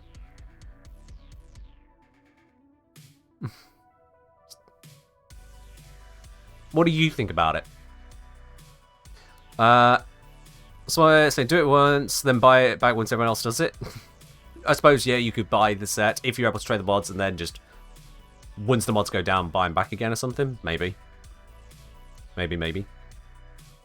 As I say, I feel like a ton of good melees are right in duplicate range, but that would change, say, Psycho and Banes or something. And Zom, they may be good in the range at the moment, except are you considering your other melee arcanes you could put there and how that could change your builds? Are you considering that? Because you got to remember, there's more than just duplicate. It's not duplicate or bust. When I give you that range, that is a range where it's theoretically better than just increasing your critical chance. That's the peak area of it, but then you've got the opportunity to consider.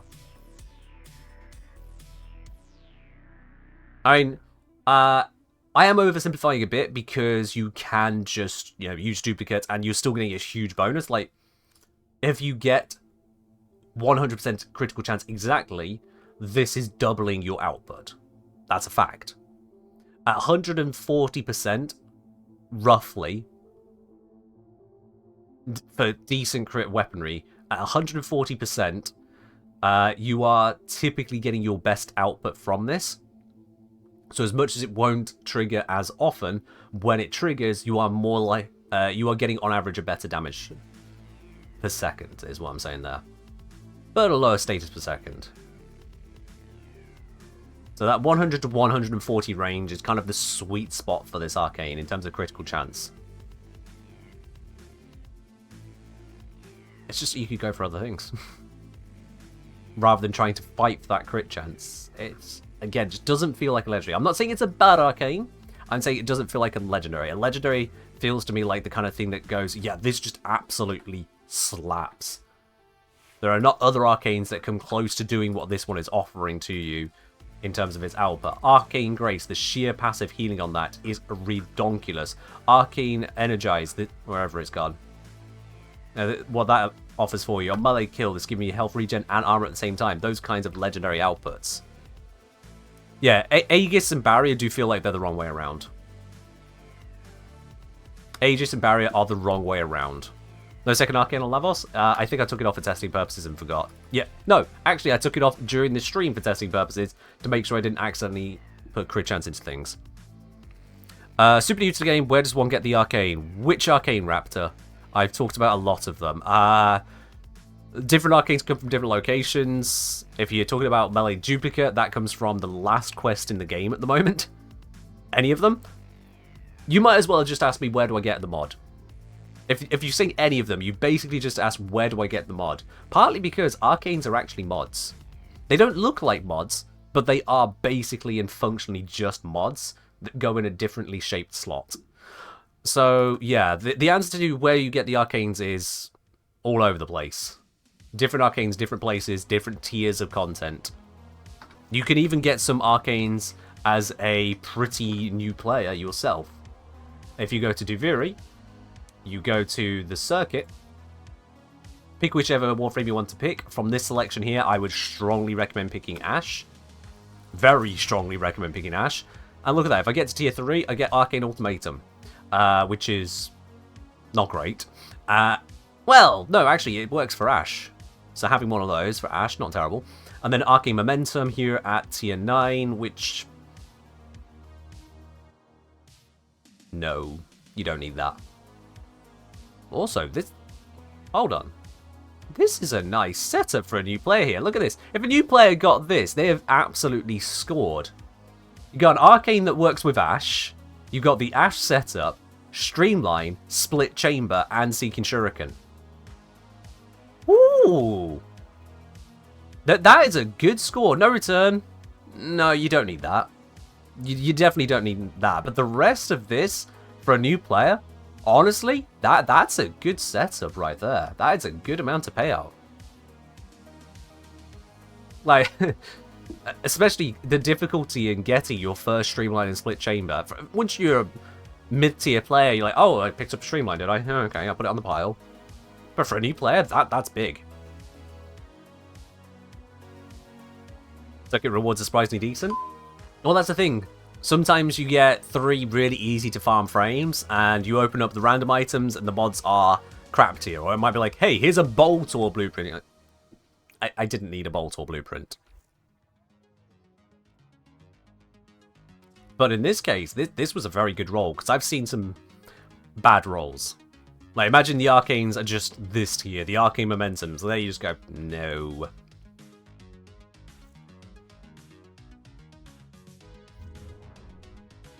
Yeah.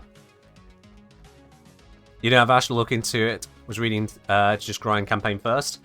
Honestly, my strongest recommendation in general is to follow the quest. But Duviri Circuit is the single biggest breakaway from that. The single biggest breakaway. Don't new players get streamlined from Vor's Prize? Oh, you didn't when I played Vor Prize, but again, these changes slip through. If that's a fact, I don't know. Let me see. Streamline. I have 41 copies of it now. Split Chamber. I can't type. Split Chamber. Only 22 copies of it. Yeah. Only. You know, normal circuit Blood Rush ones? Yeah. Oh yeah, I've seen Blood Rush there. I've seen Condition Overload, I think, there as well. You can get some pretty nice mods there. There's a lot of options. All versions got replaced with the originals. I just didn't know that they got replaced, including things like Streamline. Again, it's been so long since I've gone through all of that lot, I'm just not fully up to speed on the earliest of early mods. It's just what I'm not aware of. Ask you a question, asking you to switch over to some lo-fi for a bit. Yeah, but we can absolutely do that. Not often we have that playlist on here. Whilst we do it as well, I have had a hell of a lot of tea today, because I went out for a meal with family, celebrating grandparents' birthday. So I'm going to have to be right back in just a momento. Don't you go anywhere. Enjoy this lovely scene in the back for a moment. And I'll be right back.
Alright, we are back. Thanks, Ray. Bye-bye. Cheers. Oh. Alright. We're back. Let's get on with the Tennokai bits and pieces. I've been distracted like 20 different ways now. Really quite a bit, but let's see. So, it was the inner dam where I was looking at a good starting point. Have I checked junctions since the changes? Oh yeah, I've noticed that there's been a lot of the hurdles removed. Did I talk about it? No, I just looked it over. Yeah. Yeah, send some feedback in on that, that was all. Disregard browser was muted. Nice, Ray. Nice.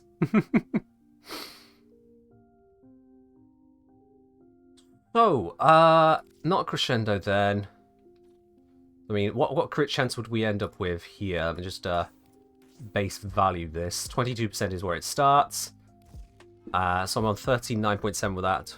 It's 39.7 plus 22 times. I'll get that and that, so it'll be 5.5. So I'll get 160% critical chance with this setup here alone. And on heavy attack, it will go up a further little bit. We'll combo this with exposure, which I could do with a higher ranked version of. We'll combo with it for now. Reason being on that is because that is very good for dealing with acolytes. I'm going to further combo that with just having nice weaponry around, because nice weaponry is fun to use. And instead of Naramon is great for your melee purposes. Just make sure I don't lose that combo. Emily's saying, quick question I've been struggling with. Zaku's passive doesn't really synergize with any usual form of toughness or sustain. Any tricks or advice on how to get my favorite skeletons some much needed calcium? Well, so just to basically keep them alive, steal your enemies' guns and kill them before they kill you. Pretty much. You should also be using your 4 pretty much at all times, which will ramp up your passive to 75%. Yeah, the passive isn't your tank, your 4 is. That and killing everything. That's Zaku. Gun tank. Ooh, I'm clicking like an idiot today.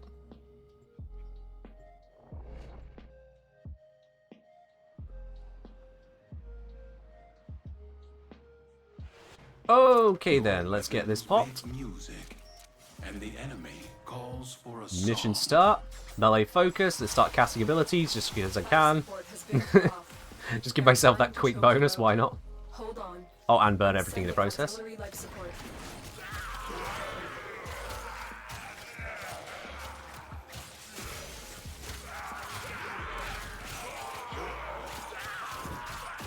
Tennokai, swing.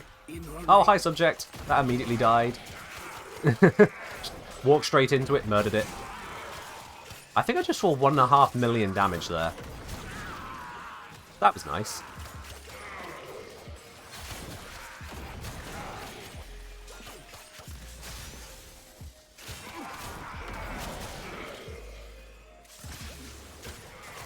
I'm just using abilities every now and then to keep that exposure going. Otherwise, we're just killing.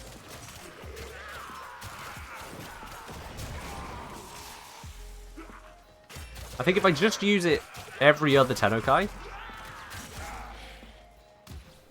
Well, that was unfortunate. I think I slid there as I hit Tennokai. And it doesn't count. Slide, heavy attacks don't count for Tennokai, and that is my biggest complaint, because I use tap slides to move around. So slide melees, slide heavies not counting with Tennokai is really annoying. Gets in the way of the whole process. It says on screen, use your heavy attack now, and I use it, and it's like, oh, that was the wrong heavy attack. We're going to take it away from you now. Thanks. One little complaint on it.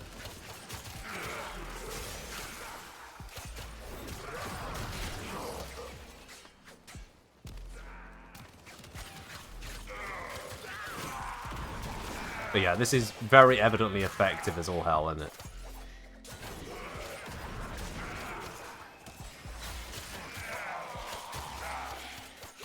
You just watch it for the biggest number? Fair do. I mean, if I armor strip something, we might see an even higher number. Let me just kind of... Oh, I'm on Naramon. Armor strip. What's an armor strip? I suppose I could armor strip with Lavos. Yeah, let's... That's viral. Whoops. Let's, do a little bit of armor strip. Try and get some Tennokai over here. And then use it over there, where everyone is armor stripped. Come on. Come on. They're all going to die to the 2. No. That's not what I wanted. Let's try this again.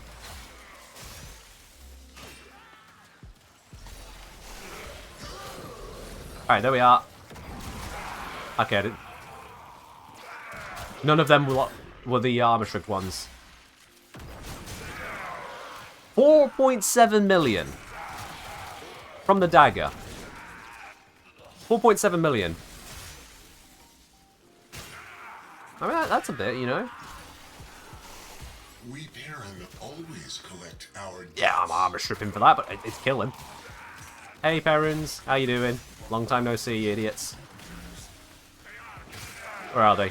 Ah, there they are. Well, so much for that squad.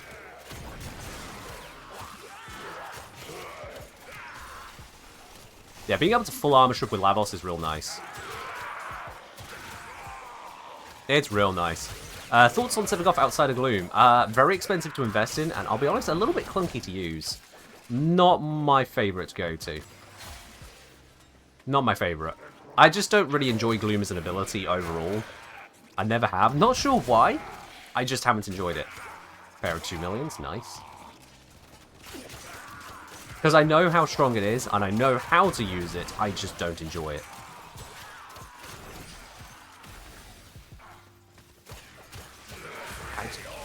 I wish I could put my finger on why. Well, honestly, I wish I could. Hello, heavy. Oh, bam. 4 mil. Orange crit 4 mil, no less.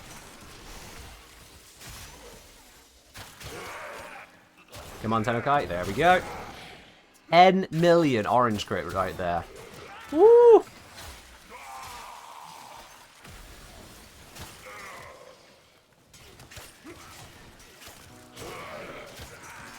Come on.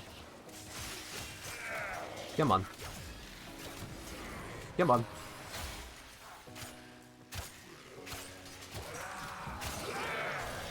Come on. I'm gonna get the Tennokai and then hit someone armor stripped again. There it is. Hello. Only 3 million. Okay. I got bamboozled on that one. Oops. I accidentally killed everything there. Come on. I mean, I'm just killing them with a single normal stab at this point. Which is kind of stupid. Oh, hey, we got Malice. Now, this should be good. Hi, Malice. Bye, Malice. There we are. Well.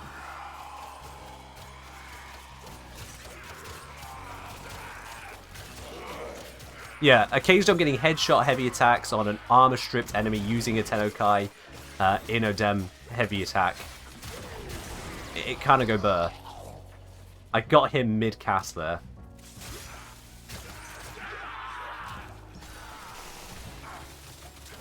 Also cold procs. Cold procs are adding to it. That one died.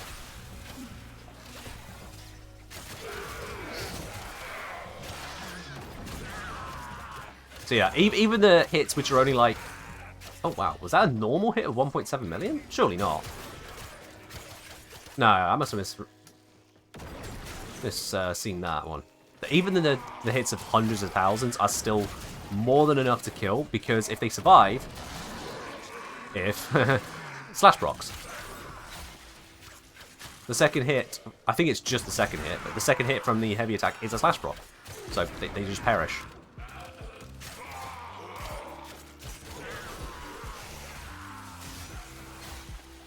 Hi, you're all armor strip, die. I don't even need the armor strip, I'm doing it to flex.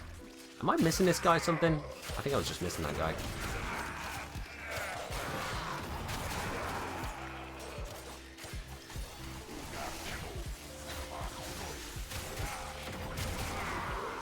Ooh, that'll do a trick.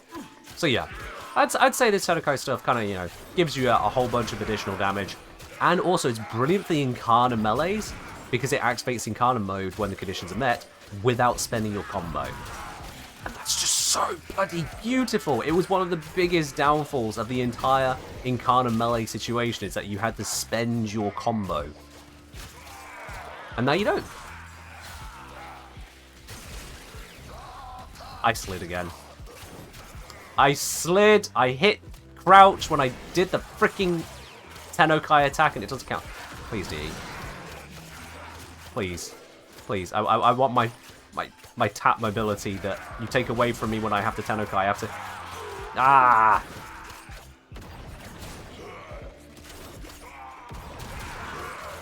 fine. I'm building up the combo again. I'd build it up faster if everything didn't die so quick. Oh, I also lost all of my corrosive bonus. Whoopsie! I will just cast some things for a bit. Don't mind me, just being bad at keeping timers. I mean, timers that run out silently are never nice. An important timer that just kind of vanishes if you didn't look at it for too long. Whoops. I like a little bit of audio cue, because visually I'm not paying attention to the top left, right corner of my screen like that. Because I have to find which one I'm looking at and then see where it's at. Again, that's just personal preference on these kind of notifications. That is definitely asking for more from the game than they need to do. I could just get good.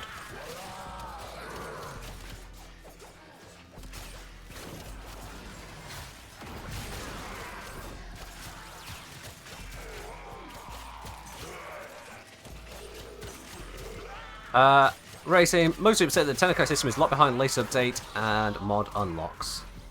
I mean, you get the Tennokai mod as part of the quest. The further variants are unlockable even with Platinum, if you don't want to go through the farm, buy from players or whatnot.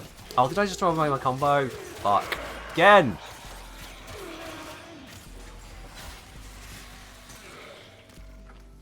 God damn it. I definitely need to pay a little bit more attention here than I'm used to.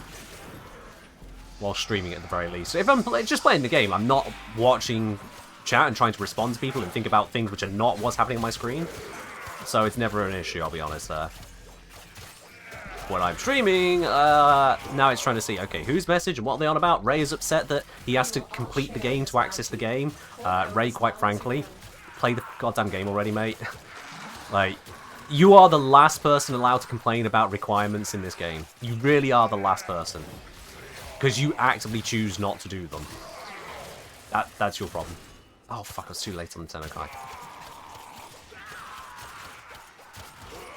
Yeah. Melee is stronger than guns early game. Guns overtake melee until Tennokai, potentially. But melee is stronger early game. You gotta remember that.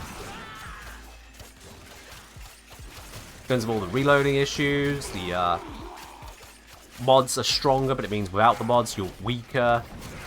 Melee, you just swing and it kills everything.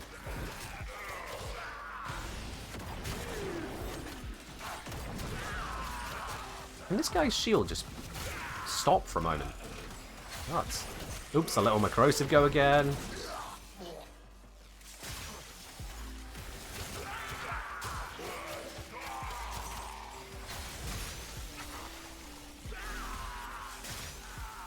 Oh, just quickly restacking the corrosive. This is where a higher ranked melee exposure will be great. Extraction is ready. In being able to just get that corrosive back much more quickly. So I'm currently on 180%, took me a moment to find the bonus.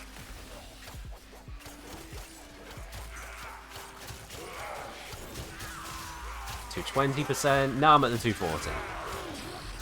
Oh, and I just heavy attacked as soon as the Tennokai run out. Please, that needs a better timer. Better visual representation of when it's about to run out.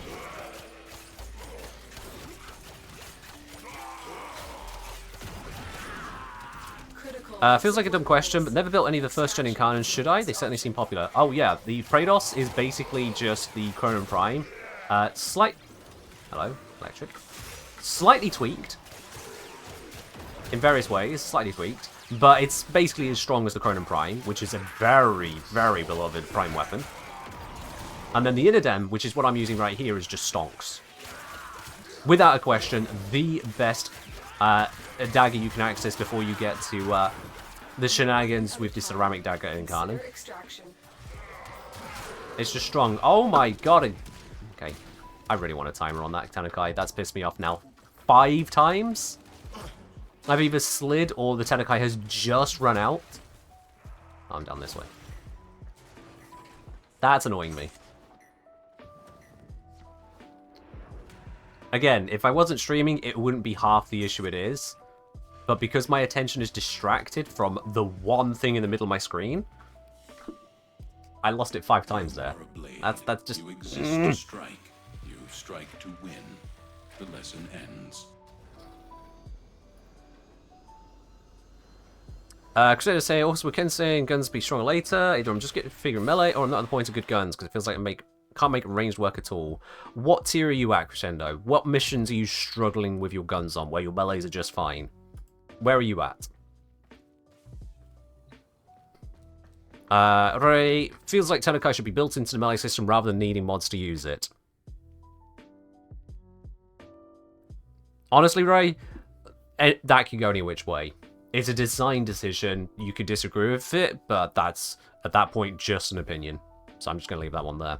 I can't disagree with it. I can't agree with it. I can't anything that. It's just what it is. What if there's the option to use Tennokai with a quick melee button? How do you mean? What? So, whilst you're meleeing, it just auto Tennokais? The whole point is it's not automatic. What do I think is the strongest melee weapon with the available mods in the game? The AoE heavy attack / monster without fall off that only calls itself a melee, probably still there. Like, you can get a lot done with this and this and this. These are right the way up there. Very, very, very strong melees as well. There are others which aren't at the top of my usage here because of just the way things have been. There's so many Incarnans of consideration, but the Incarnans have been mostly mid to good. Glaive Prime is a monster. There's no getting around just how much of a monster Glaive Prime is.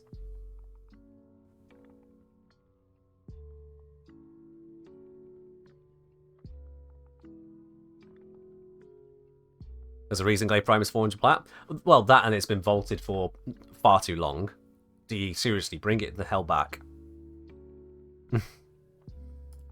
The amount of time things stay vaulted is kind of insane in this game. Kind of insane. When it's something so effective as Glaive. Is Nikana Prime still good? It's not stopped being good. At least as good as it was. It still does what it does. Yeah. How did Avenger double in price since you bought it?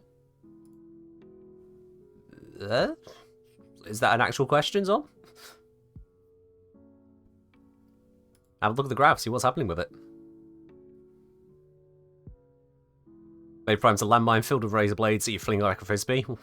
Yeah, that also comes back to your hand. It's an infinite ammo nuke.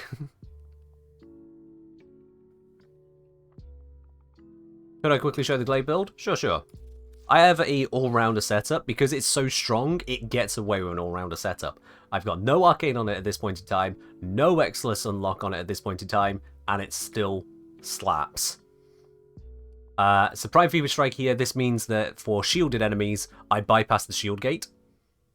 I just go straight through to their health, and they die.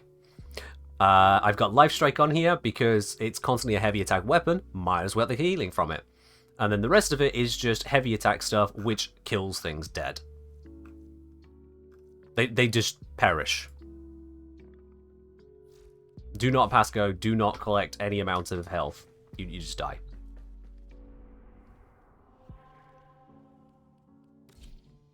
Observe. Actually, I don't want to do survival. Let's do the exterminate up here.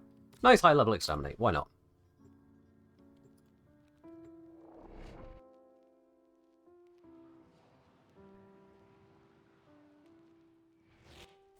Don't know how melee duplicate works with glaives.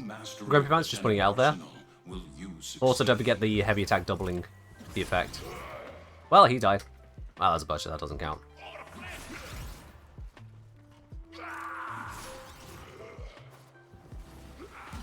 Hi, Slash Brox, enjoy. Have some Slash Brox, enjoy. And some for you as well. Anyone over here want some? I missed that guy. Let's kill him. There we are. Now, if I was using Panzer with this as well, then they'll be getting viral procs from Panzer. And so they die even quicker.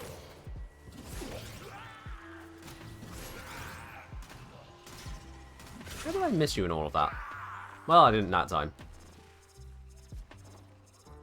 Effectively, the only real downside to Glaive is that because you're relying on slash procs for armored enemies, they take literally a second or two to die.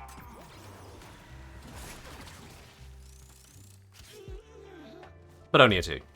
And you could just move on to someone else whilst they run out of health. Even though it's not the prime, glaive weapons, even base glaive, is still good. The reason glaive prime is so good is because its heavy attack here has a forced slash proc if the enemy survives. So he died, so no slash on him. In fact, I think I hit him with the direct hit. That one survived, slash proc, perish.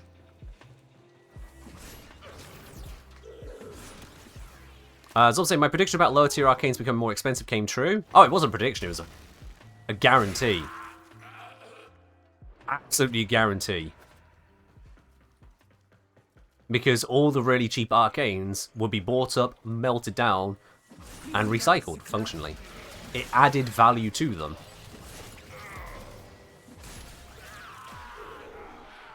That was no prediction whatsoever. I knew that was going to happen. You didn't think it'd be by that much? Yeah. Especially as well, there's the gamba element. You gotta remember that. When gambling is involved, the price of the input goes higher than it should based on chance because people like to gamble. If the expected value of something is, say, 20 platinum, then people will pay 25 to gamble on it. Lloyd running a casino? In a sense, yeah. It's a gamba. People overpay for gamba because they might win big. And the more extreme than gamba is, the more extremely over the odds people will pay for the chance to be the one that makes it big. So Arcane Energizer's got a lot of attention. That attention is going to draw down, which is why I don't expect it to go massively over the odds, but it still means that the really, really deadbeat arcanes now have a chunk of value.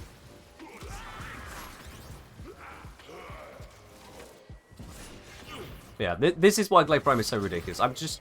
They call this a melee weapon. I only saw them on the radar. Oh, that's gotta be... Was that an Xmas unit? No, that was just a really resilient answer. Okay. Bop. Bop. I don't even need to see them. Bop.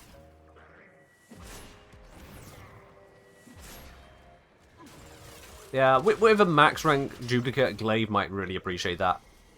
Maybe. Melee.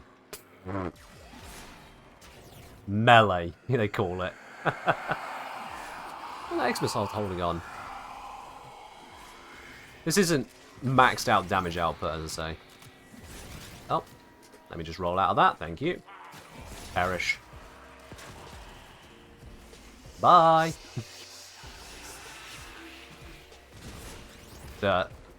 This is the downside of an all-rounder setup, is that you don't ultra super mega kill things. But I can take it into any mission and it will kill things. Like so.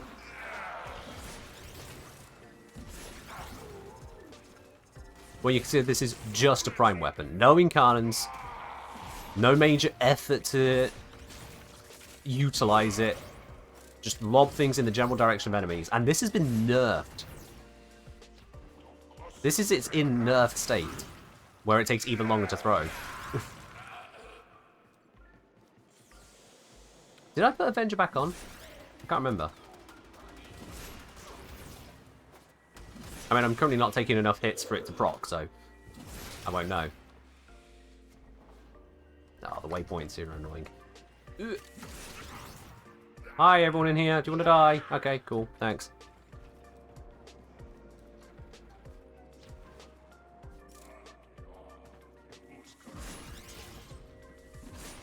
You're seeing a lot of orange crits on the Glaive build, at least against the Potter. Oh, red crit. Thanks, Avenger. You have broken their ranks and they are on the Yeah, run. maybe duplicate wouldn't be the one. Yeah, if I'm getting red crits, duplicate wouldn't be happening. Perish.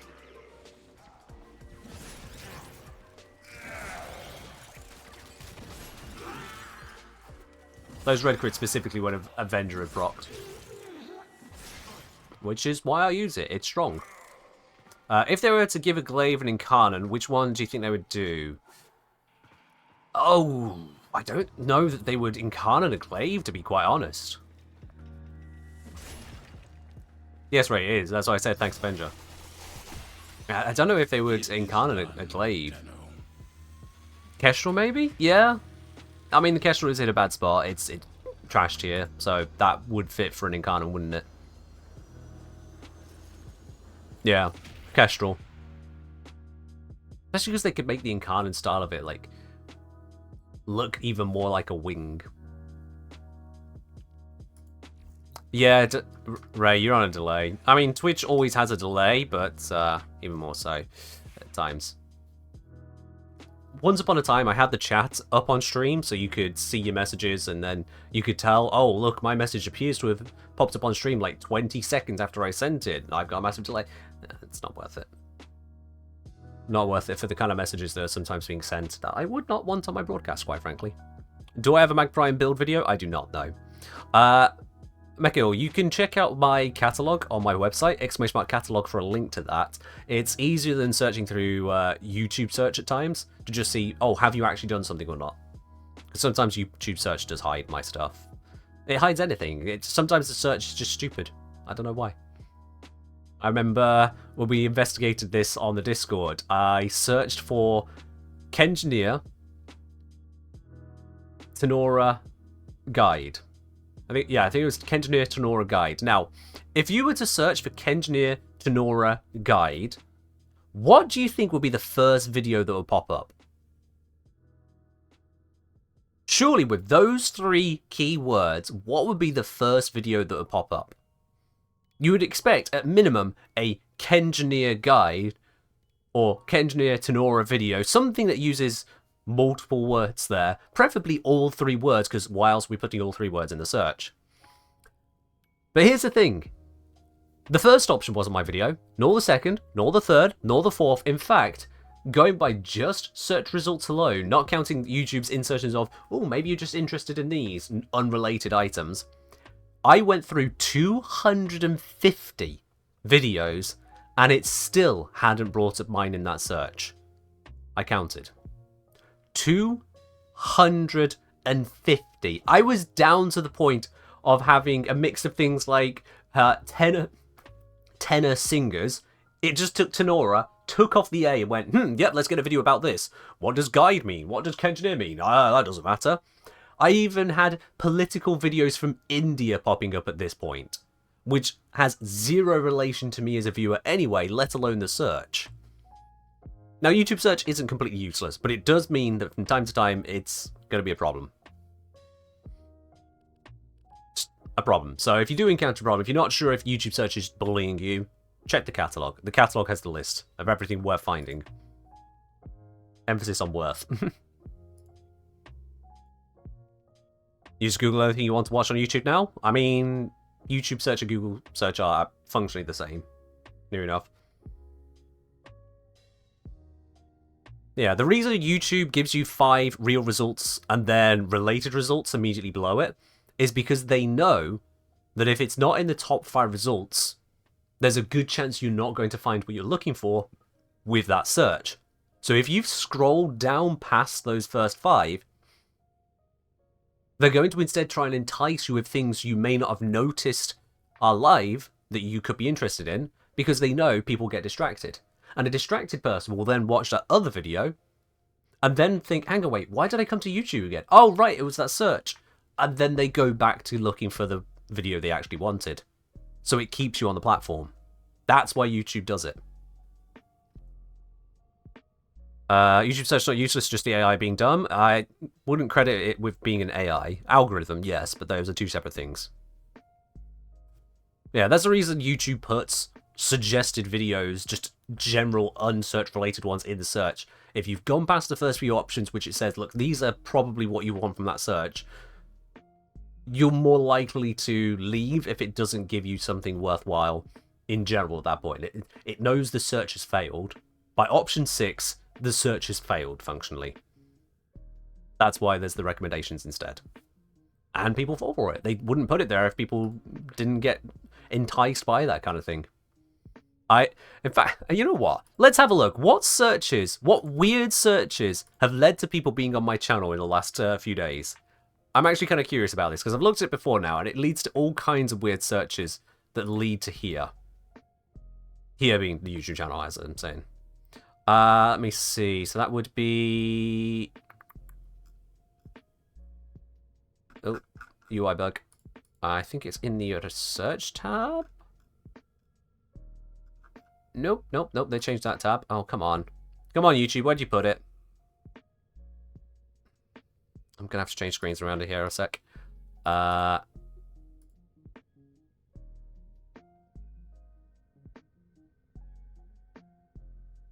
What that was about. Bear me a sec here, chat.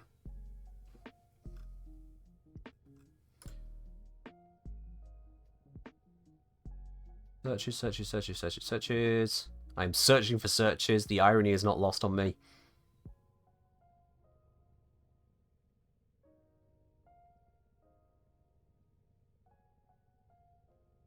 Oh, come on. YouTube, where have you put it now?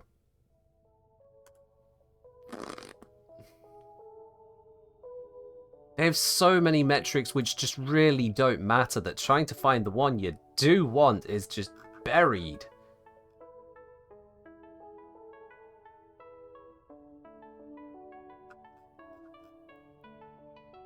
Right, here we go. Found it. For some reason it's under content rather than audience and reach. Whatever.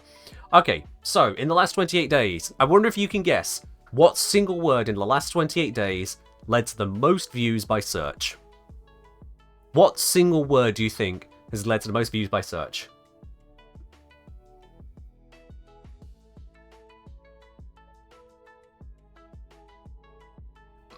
Longshot thinks it's Arcane. Doran thinks it's Craft. Solomir thinks it's Warframe. Solomir is the first person to get it completely right. Yeah.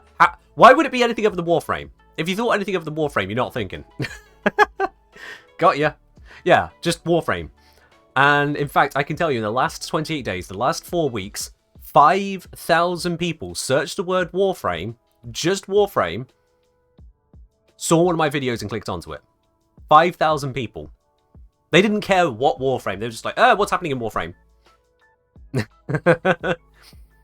But then I've got things like Warframe Archon Hunt, Warframe Lavos. Unsurprising, they come to the Lavos King, you know. Just saying. Lavos Warframe, because they searched it the other way around. Dagath build, Amp Guide, Lavos build. 639 people searched The Kengineer and ended up on a The Kengineer video. Good to know. Basmu Warframe, Dagath Warframe, Hydroid Prime build, Foreman Prime build, Warframe Dagath. It's interesting to see the different ways around people write the same thing. Got the Prime, that's got a lot of people in. But let's narrow this down to the last few days so I can find some of the weirder searches. Okay, I'm going to need to narrow it even further than that. Use export to get more results. Alright, yeah. We're going to have to export this shit. Export current view to Google Sheets. One moment.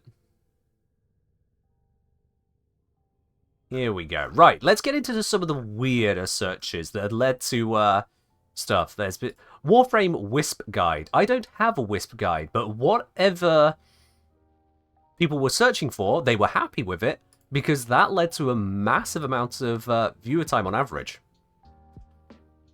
I don't have a Wisp Guide, but people ended up in the right place for me, I guess.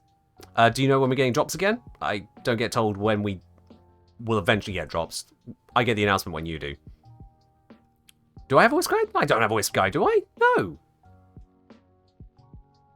Wait, when did I do a Wisp Guide? What? Hold on. When Wisp Prime dropped? Oh, okay. Apparently. Really? Okay, YouTube, stop breaking. YouTube broke. One moment. No, okay, I do have a Wisp Guide. I do apologize. I do have a Wisp Guide. See, even I don't know what I've got. Never mind. Well then, apparently it's a very good guide because people stick around for the Whispergit video. There we are then. Brilliant. My bad. I genuinely forgot as well, Zom. I forgot I had it. But now let's dig down here. Let's get. This was easier to look at when I was smaller, honestly. Where's some of the weirdest searches? Come on.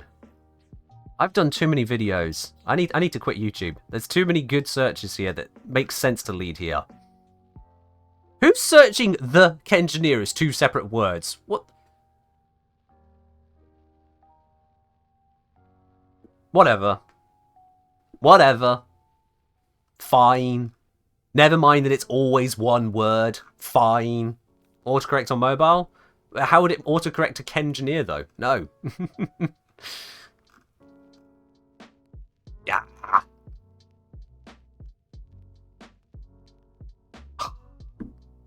Alright.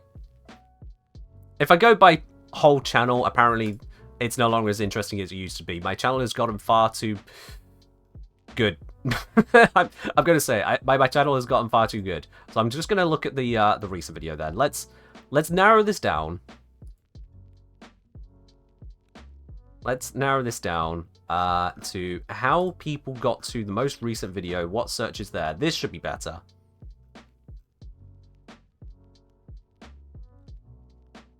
Okay, yeah. Now we got some weird shit.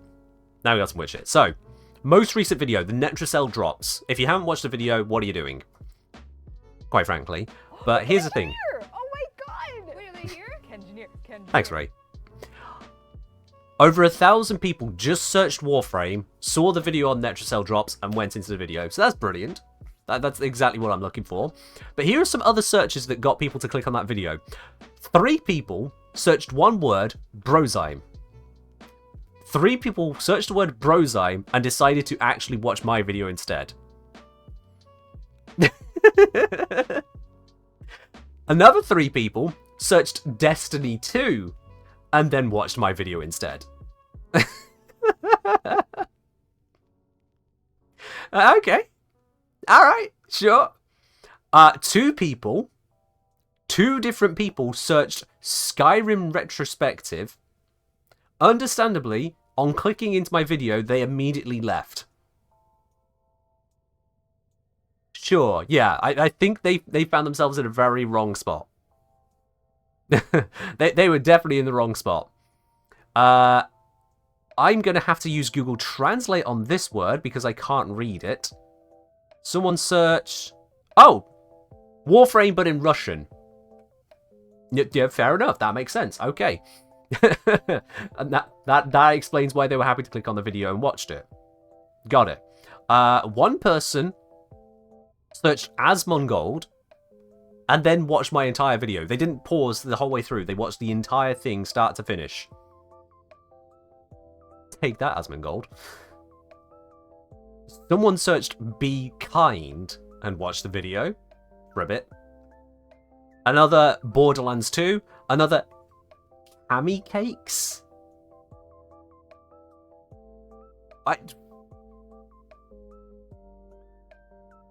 Someone searched Conan O'Brien Needs a Friend and then got distracted and watched half the video instead. First of all, that search in itself, Conan O'Brien Needs a Friend, I'm gonna guess this is some skit that I'm not aware of. But what? I love the absolute insanity behind some of these. So other searches that end up watching a significant portion of the video. Let's narrow this down to the ones that really watched the video. I don't want the ones that watched for like a few seconds. Let's have a look at the ones that watched for a decent chunk of the video. Someone searched the word Triburos, just Triburos. They didn't just watch the video, they watched it twice. They literally watched the video and then watched it again. It's the only search with a 200% view rate, view time. Okay. Maybe they just missed it the first time. You can do weird searches to make them show up when you look at these. Honestly, I don't usually look into these things too far because that kind of thing doesn't give me much in the way of information. I've got searches in here such as Last Epoch. They watched the whole video. Someone just searched Whisper in the Walls, watched the whole video, makes sense. But someone who also searched Tenant Exec watching the whole video doesn't make as much sense. Ray saying, Ken, I had your short come up as an ad the other day. You wouldn't have had my short come up as an ad. That's not possible. Maybe between ads, but not as an ad anywhere, Ray, no. None of my videos are adverts. As in, not published as adverts through YouTube. You don't watch shorts? Well, I don't know what to tell you, Ray. My shorts aren't ads.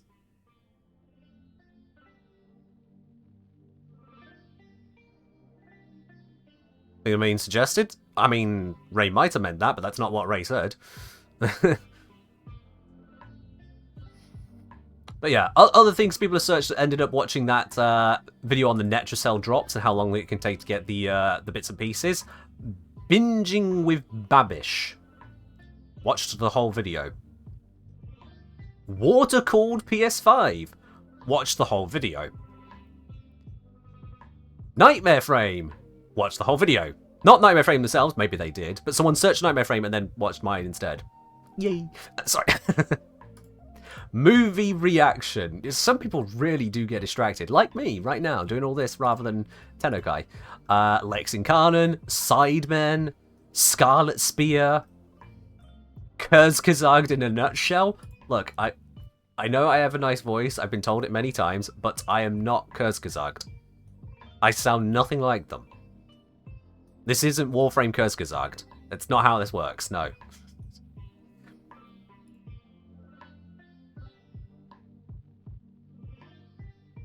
Of those who searched the Kengineer, they on average watch 3/4 of the video, which is nice. Of those who searched just Kengineer, they only watch 62% of the video on average.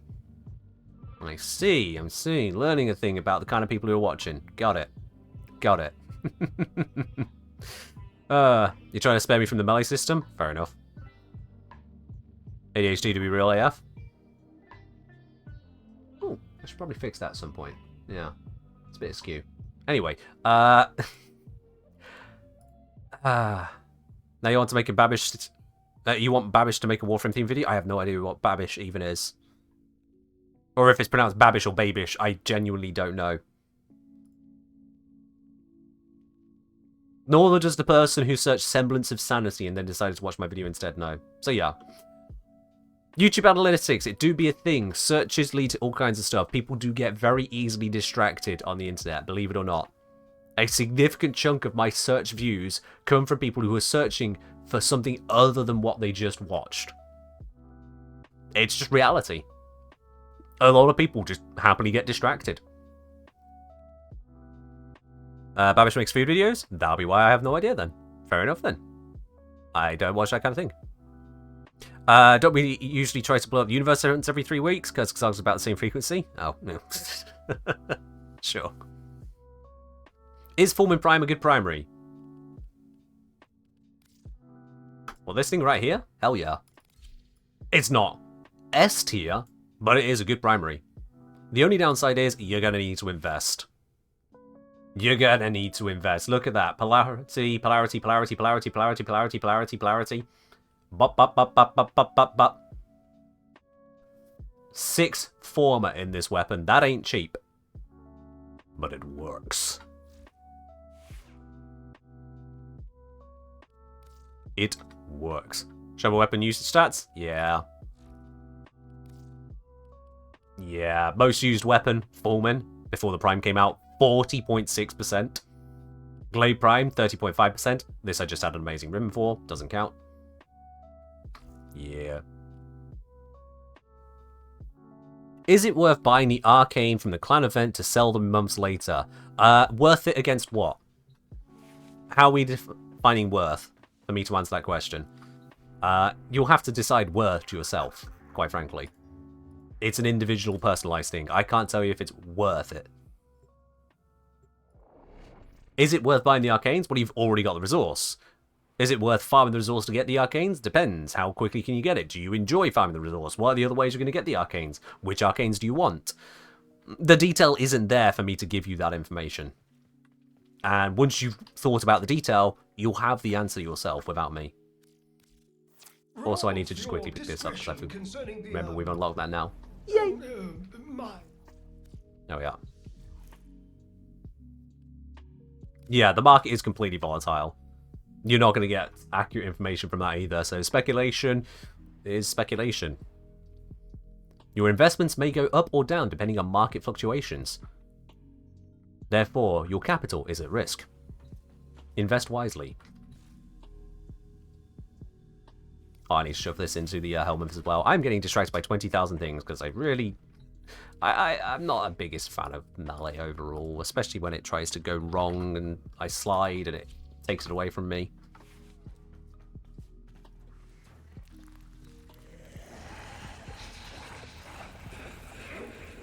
God damn it, I need to feed him. This boy is so hungry, always needs food. Yeah, have some of that. And oh, I wanted to feed more. You, and then this stuff. Let's see. Not that. Have some of that. Yeah, that's fine. Have some of that. And have some of that. There we go. Oh, subsume. Zero former. That's the one, right? Actually, is it? Is it? Yeah. I am definitely on the right one. Bye! All those sentient bits from Arcane Hunts can be traded into Onco for a rep for Arcanes. Yeah, you can do that if you want. If you remember to do it. Is Bratton Incarnate good? I prefer the Burston. How do you get amalgam mods? Depends on the amalgam mod. You should really just check the wiki for any given mod to see where it comes from. That'll give you your best answer.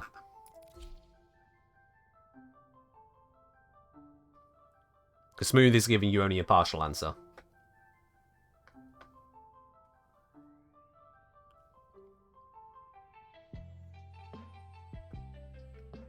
Alright. Non-secretors, I had to explain to my friend how to farm or acquire smart rather than bashing his head against a farming concrete wall. Don't sell into the winds, sell with the winds, just take some experience, know what way things are going with daily boosts and such. Okay. Okay. I started with Vault? Yes, I did. Vault was my starter frame, and I still have the copy of the starter I started with. Never got rid of it. In fact, if I search Vault, I have my actual original starter, a testing starter, which is only ever reached level 10, for demonstrating discharge is stupid at the moment, and Vault Prime because Vault Prime. Why not? Yes, yes. Okay, so, we were messing with the Enodam, we're messing with the Tennokai, we're having a look at it. Basically comes down to two Tennokais, which are of worth and merit. Others are usable, but Discipline's merit and Opportunity's reach are just so good. They are really the top two in general, I'd say. Dreamer's Wrath, more expensive, which is annoying in itself. Because I don't really want to form at that slot. But it does still have benefits to it. And then you've got that critical damage bonus, which is, you know, it's a damage bonus. You can't overlook that. Oh. I think this would probably be better on a fast attacking weapon with poor follow through. And would you know, I think I have such a weapon. I think I have such a weapon right here, which is currently using Mentor's Legacy. I guess I put that on there when I was just testing these originally. Let's go you, and let's grab... Give me the crits, baby. Give me those crits. Let's see how this one fares for a bit, shall we? I've got the range coming from this, I guess. Yeah, that's fine. Currently set to magnetic. Ah, yeah, I was doing some testing with scooping. Let's switch that around to some self-priming viral. I know it's not the most effective thing to do, self-priming viral, but I don't actually care. It still works. So I'm going to do it. The magnetic was for melee vortex, which works, but it works better when you've got good follow-through. without good follow-through, it is a bit more disappointing. Thanks for introducing us, Lavos. You had no idea. My pleasure. Brilliant frame. Second half of Dreamers is always on too. No, it's only on the heavy attacks. I don't know if it's just Tennokai heavy attacks, but it's definitely not on light attacks. Calls for a song. They have just Alright, ready to just slap things. I'm sending life support capsules your way.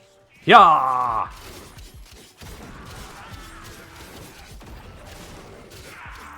Now I can feel the loss of range compared to the Inodem, but does it matter that much? Oh my god, it's just ripping to air.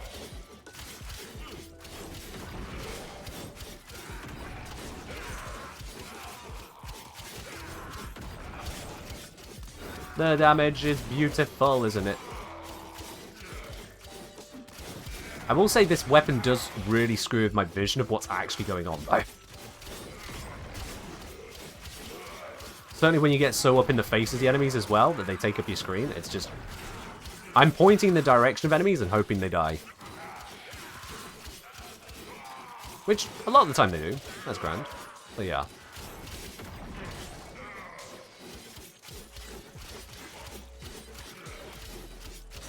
Four, and smack. 1, 2, 3, 4, 5, 6, 7, 8, 1. There we go. We've got a much quicker one there. That's chance base for you. Oh, not in range. That was unfortunate.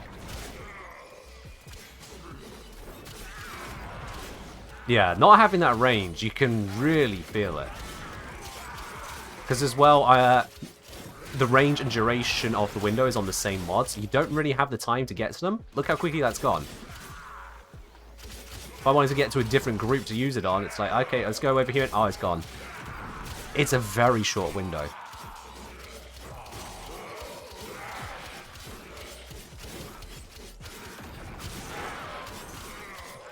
How long is the window to activate? It's 2 seconds. Yeah, I put the notes onto the wiki about it because I measured it.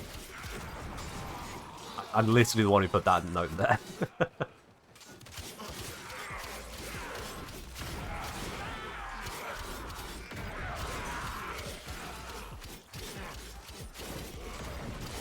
Damn it, they all died.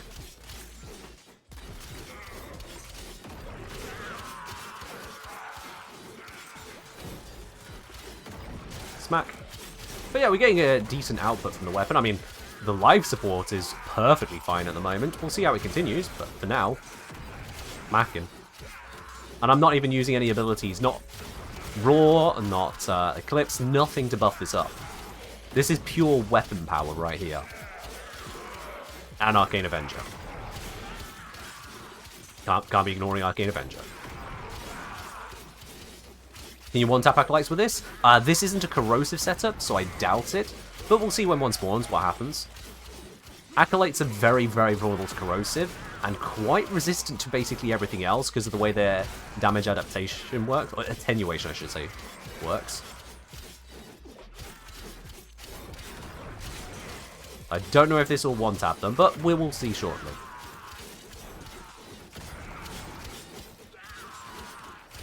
Any slow weapons, like hammers, do much better with Tennokai. It guarantees proc every 4.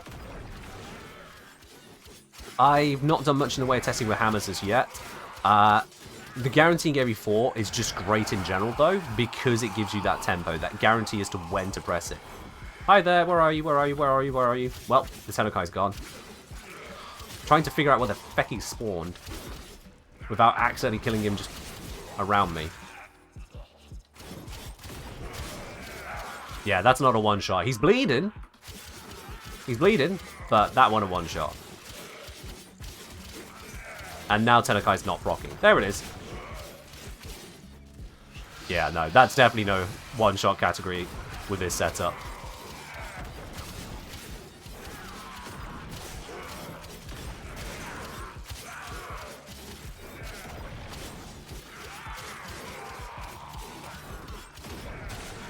But still, Tennokai definitely giving a output buff and a substantial one at it. You can see how small the damage numbers are on this compared to the Inodem, but we're getting so many hits and so much slash that it doesn't matter. Especially as it's an AoE effect. That life support is beginning to come down a little bit, which always happens.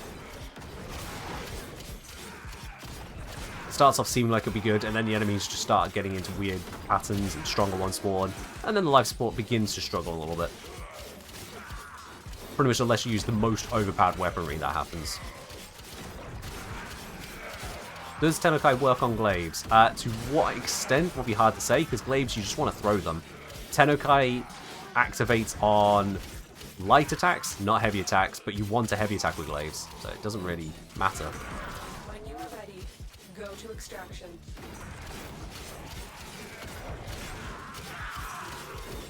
The question is this better than having the guarantee of when the Tennokai will proc? Let's pop out of here and try it with the guaranteed every 4 strikes.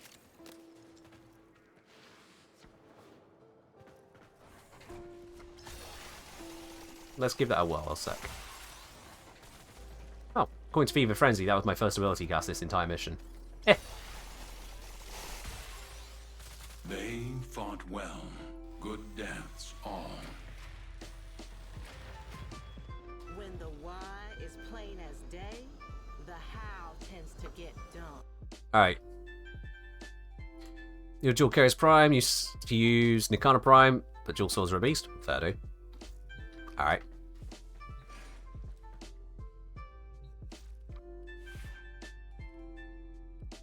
It's a personal thing, really? It's not just a personal thing, it is making sure that it appears more frequently and without giving you gaps in the process so you can know when it's going to hit and you can prepare around it. With this, you have to just land some light attacks and wait for it to tell you when you can use it. So like against the Acolyte there, I was like, where's the Acolyte? Oh, well, my Tennokai's gone. I'm now going to have to try and just keep hitting until it comes available. But with this one, with Discipline's Merit, you can know exactly when it's going to be there. So you could, for example, get yourself to 1 hit away. Acolyte pops in, smack the Acolyte with light attack, it hits the Tennokai trigger, you heavy attack, instant blap. Whatever your setup is. You can do that with Discipline's Merit when you can't do that with the others. Let's go for a run here, where I'm now going to drop the Animosity, go for the Exposure. We'll pop that in to give the... what do you call it? Give the corrosive damage. I'll try and put that in mind. But otherwise keep the rest of the setup as is. Sorry mate, this is an English-only channel just because we can't moderate in any other language. I don't speak any other language. If you could restate your message in English, that'd be great, thanks. I know a lot of times it can happen if you just forget to switch keyboard. You're not timed out, but just restate, please. Just getting back into Warframe after like 8+ years. Ooh! Stoked to play on Excalibur Prime account again and merge your Xbox account. 30. Welcome back, welcome back. That is a long time. The game is nothing like you remember. Quite honestly, nothing like you remember. I can tell you that for a fact.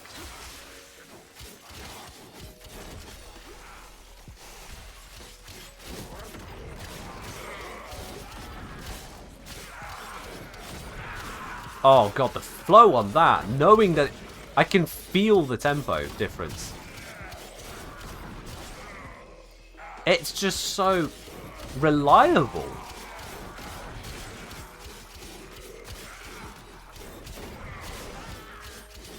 The only time it doesn't happen on trigger is if I don't hit enemies.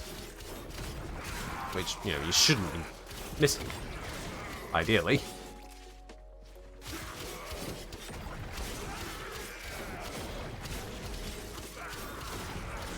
It just feels so much more, well, obviously consistent, but so much more in tune with what we're aiming for here.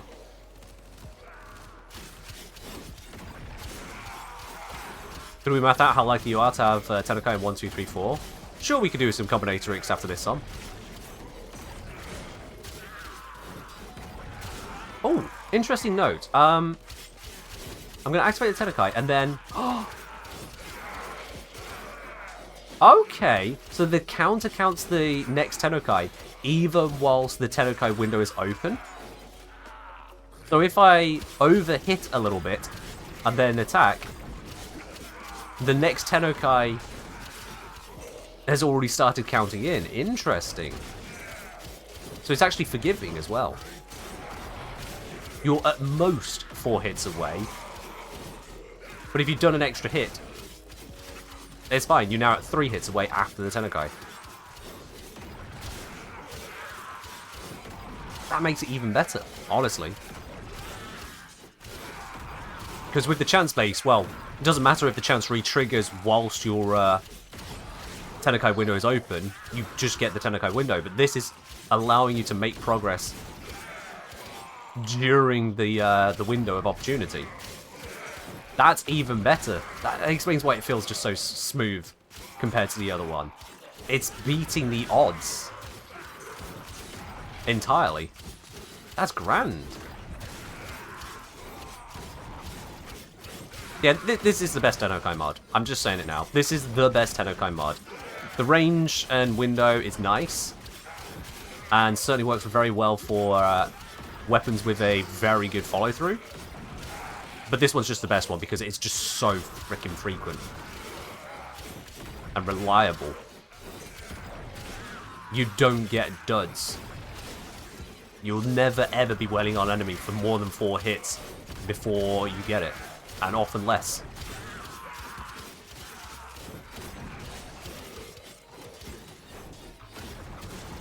Where is that?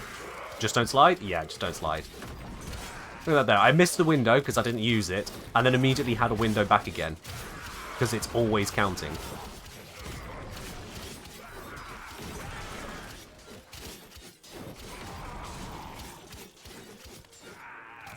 You think the others are better if you have more attack speed? You'd need to have a lot of attacks, because it's not per hit, it's per melee attack that hits. As opposed to per hit. And there's a limit on just how quickly those attacks will come out.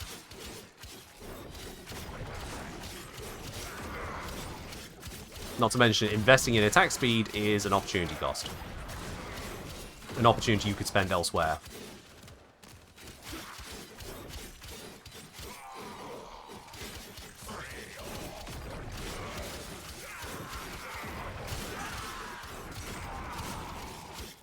Oh, with Volt or Valkyria? Well, you won't need to hit the timing consistently, you'll still be making the count towards it.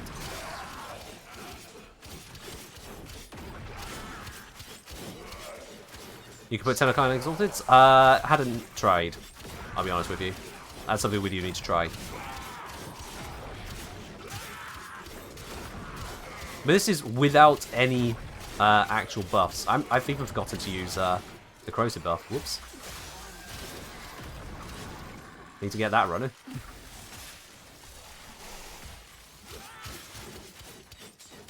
Get that ready for when the Acolyte comes around.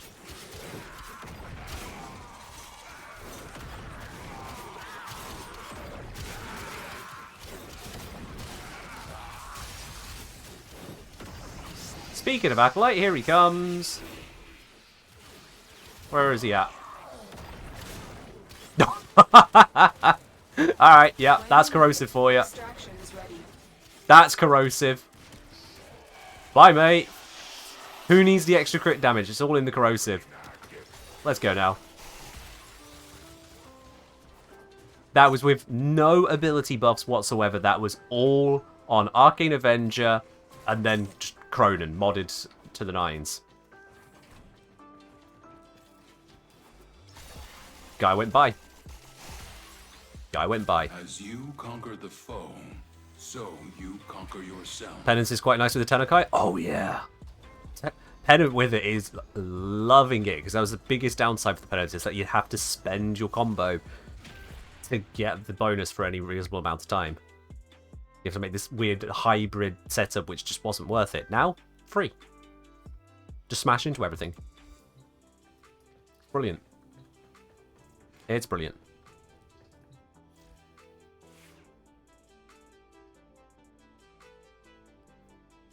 Time to use Exalted Blade? Yeah, I suppose it is, isn't it? It's time to it's time to excal, isn't it? Alright then. Yep, you can put Tennokai onto them. Cool, right. Test done. Excellent. That was good. Right, moving on. We don't need to check any further than that, right? Right? Right? No, what we are going to do is use Wukong. We're going to use Wukong. Now, Wukong shards are not exactly designed for what we're about to do here, but that's fine. We're going to go to config E, which is unmodded, and this is where we're going to get started.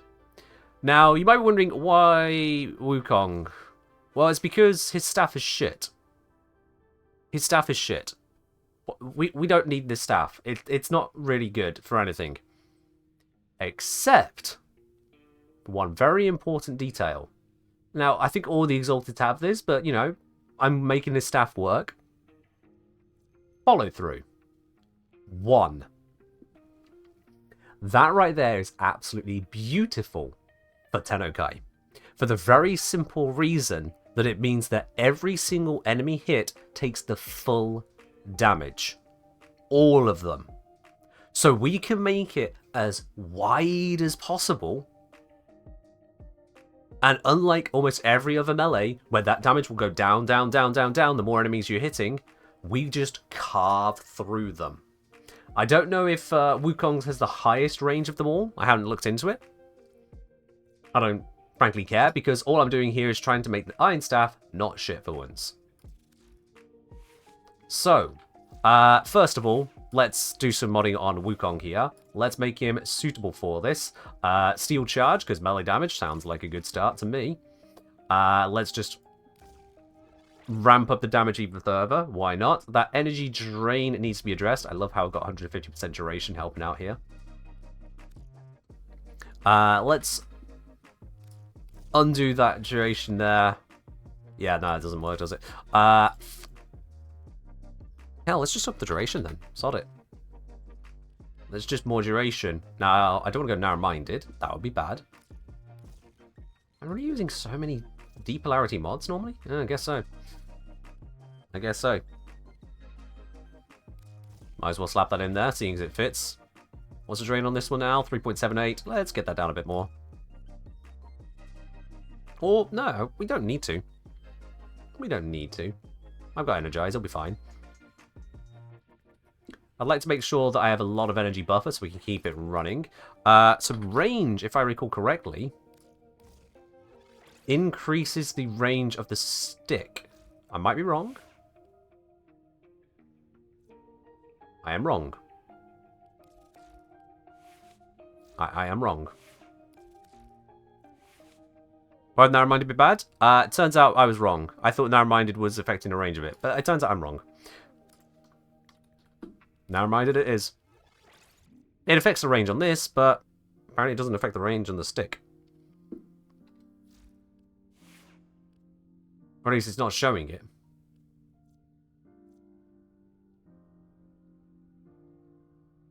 You know what? I'm just going to double check on the wiki. It's been so long since I cared about this. Iron Staff.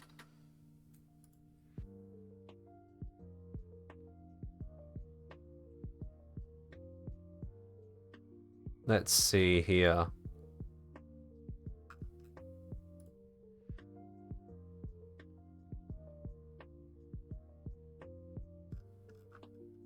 Primal Fury, that's the name of the ability, not Iron Staff. Yep, stats. Range has no effect. Okay, yep, there we are, that's fine. Range has no effect. Question, answer.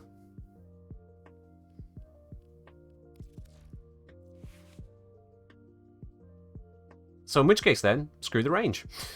We can go for the narrow-minded and just have ourselves all of the duration, which also brings down the cost of this quite substantially. 2.55 per second. And it means we can put on a strong, long duration buff as well. So that'd be nice. That would definitely be nice. Now the staff does have a slash output we can lean into. It's not the greatest, but it does have a slash output. So raw could be order of the day there as well. On the Iron Staff heavy attack, does it tell us what we get from that? Also, yo, Crazy Kid 7979, thank you very much for dropping your Prime sub over here up onto that 2 months. Appreciate that. Enjoy your lovely bronze badge to go with it. Cheers. Oh. Cheers indeed. A Wrathful Advance on Wukong? Oh, that could be the one, couldn't it? Yes. Okay, so we've got no forced slash or anything. Nothing special on the heavy attack there. But it's all just... yikes. Not gonna lie, it's all a bit yikes on what it offers. That's fine.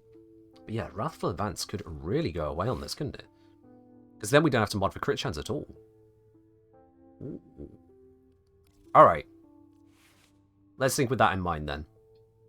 Let's think with that in mind. Let's get... let's not get more strength at the moment. Let's think about survival real quickly. I'm going to want some health. Status effects from abilities that deal heat damage will be applied twice. That's going to count the Exalted Staff, isn't it?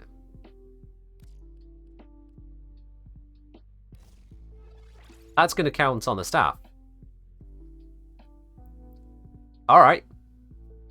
Alright, there we are. That's a thing.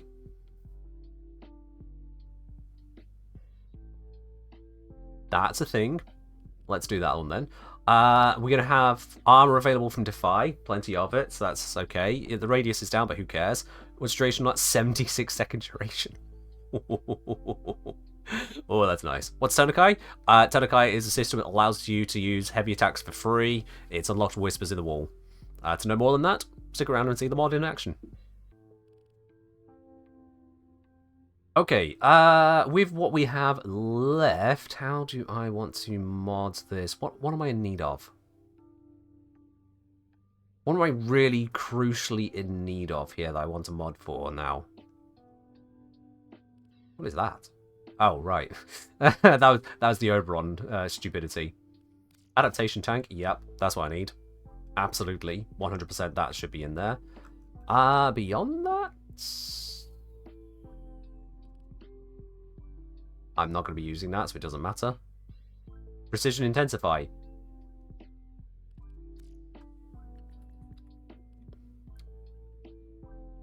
Yeah, I could, couldn't I? That's not conflicting with anything, and that would give me a huge bonus on that one, wouldn't it? It wouldn't go to the Wrathful Advance, but it would give it in general.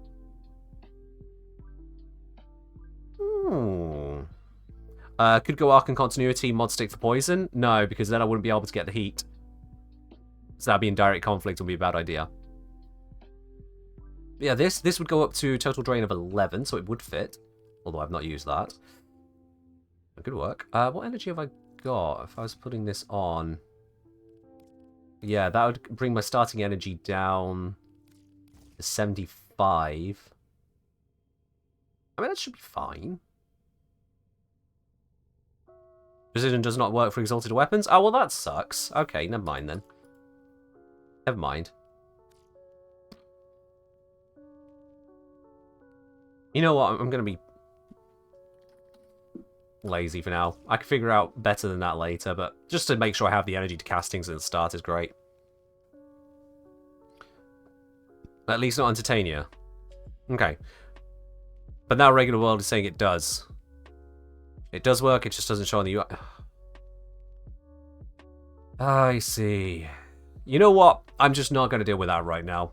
Preparation definitely works on Wukong, so I'm just going to go with that. I have the energy and we'll think about other stuff later. Equilibrium over prep? I mean, I could, except I don't need it. I've got Energize. I want energy at start. And yes, you could say, oh, but Ken, Archon Shards. No, I'm not breaking my Wukong just for a single meme approach. I'm memeing right now. So,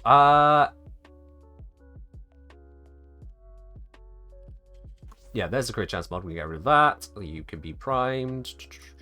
Apparently I don't have a ranked up one, but that's fine. Why is the setup on this? Yeah, let's just get rid of that lot. Molten Impact.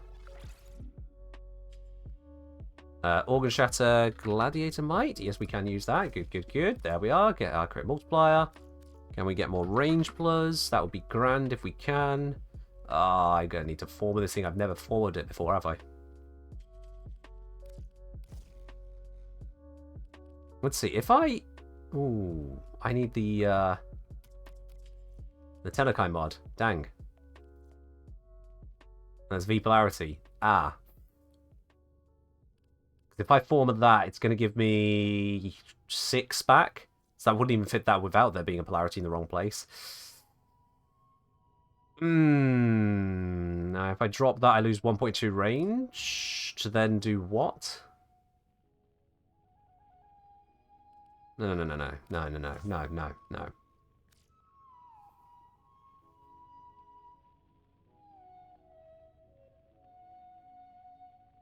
Gotta be something more sensible I can do here.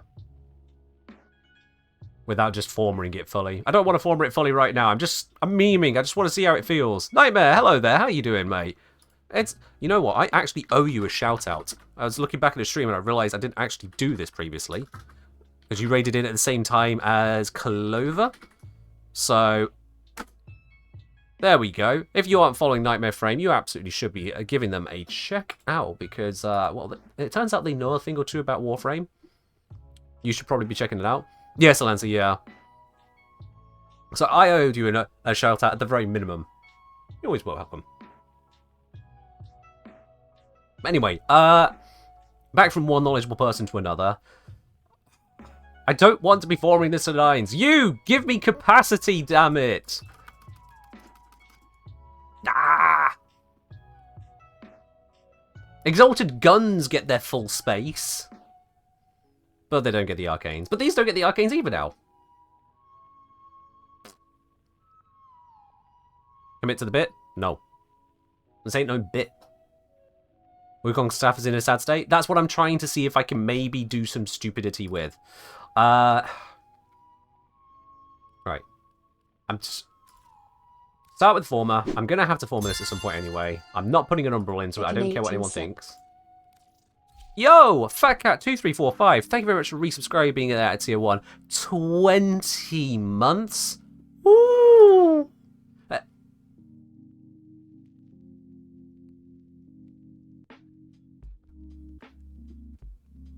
FatCat, what did you do? I know correlation is not causation, but you subscribed, and then my Iron Staff loses its stance.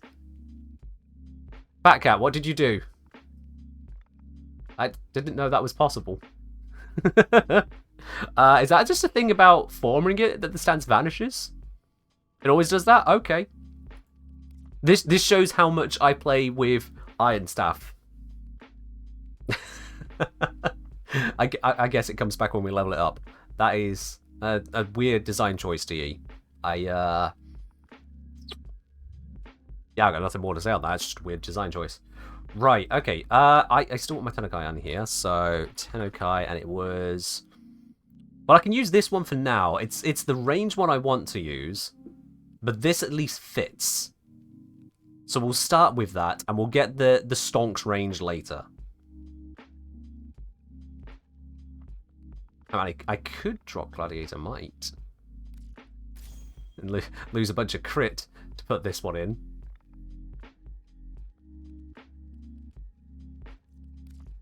But let's not do that. I think that might actually hurt some people here to the point of just blocking me. Let's not do that. At least we can have Tennokai right now. That's the most important bit. We can have Tennokai. And do the rest from there. Right. I'm not going to care about all the rest of everything else we've got here. Arcane Adventure and Energize. I'm going to have enough crits anyway, so I don't need that. I'm going to be using a Fury. That'll do the trick. And now we need to go get our crits. Because I just said we're going to have plenty, so I need to go get them. Yo, what up, Gravemind? The least interesting name on it, but it's fine. Rat. Oh, for God's sake, you hungry bastard. How is it 14.5%? What number is that, DE? Why have we got a decimal there? That just makes me sad.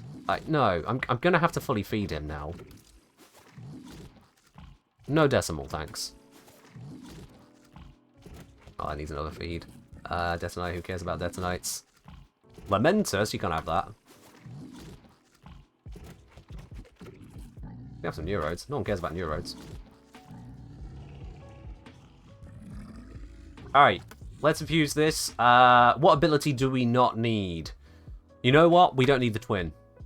But what we're doing here, Cloud Walker, that's the survival. Defy, that's survival. Primal Fury, it's literally what we're memeing with right now. So it's the twin I don't need. On... Oh shit, are we on E? I think we're on E. We're on E. Okay.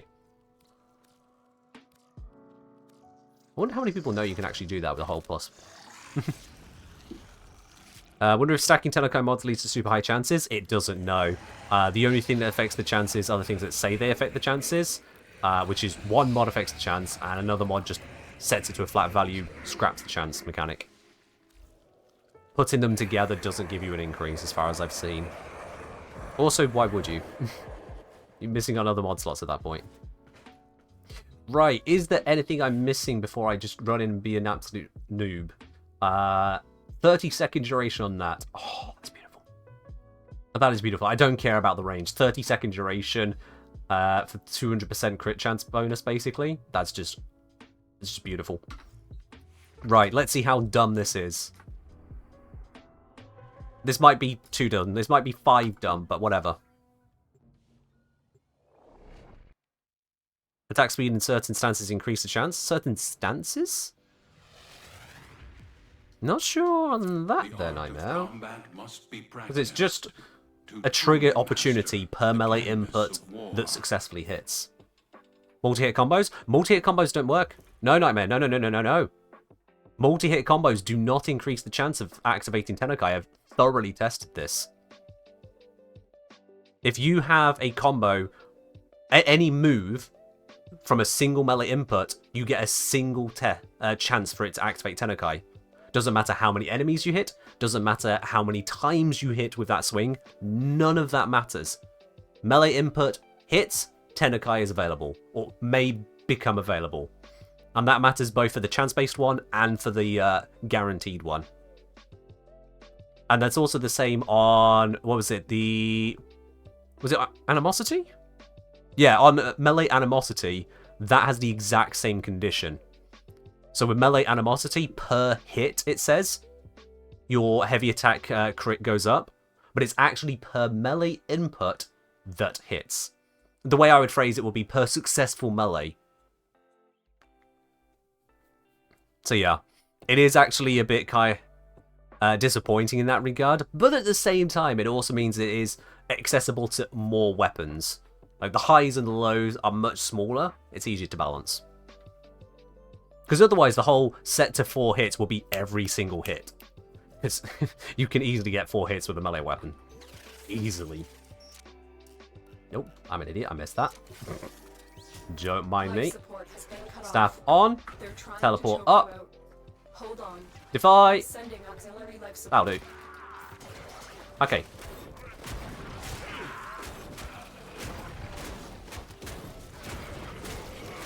Okay. You know what? You know what this needs? Oh shit, I just lost my heavy attack combo. You know what this needs? Life Strike.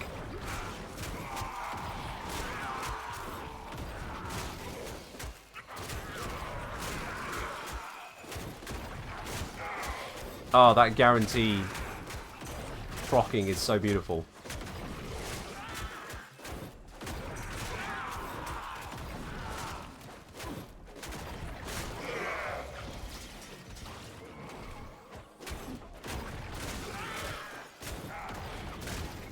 Is this Wukong staff actually killing things?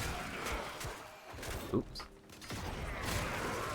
That was a 3 million damage hit from Wukong's Iron Staff. Oh, I didn't mean to heavy attack then. Why did I do that? I keep throwing away my combo, damn it. I'm never going to see how good it can be if I do that. Yeah, I need a space down here. Come on. Oh, slam attack triggered to Tennokai. You love to see it. Need to re-up this. Shoot me, shoot me, shoot me. That'll do.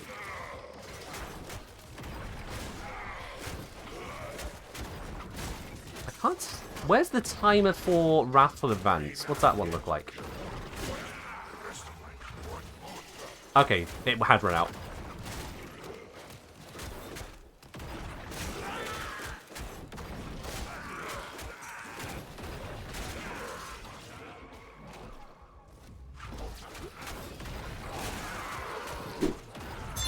This is actually getting some work done. It's not amazing, but like, to say I've barely begun to try and set it up correctly, I'm not mad with it.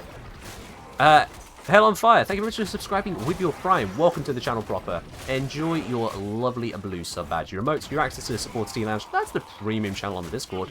And no more ads for you.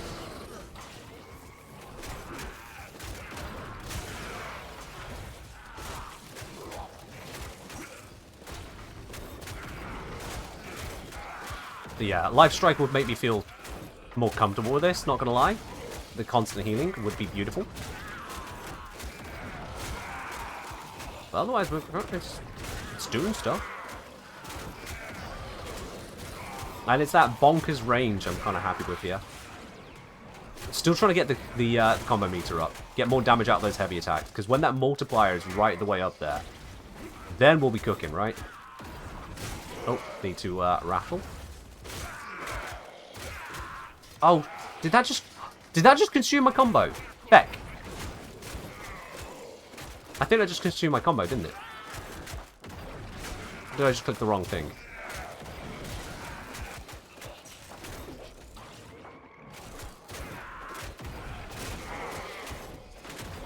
It would, it was a heavy? Yeah. Oh, that was dumb. Oops. That was also dumb. Gotta make sure not to teleport onto an enemy. God damn it. There's a bug with Tennokai where it doubles heavy. Wait, doubles? How do you mean doubles?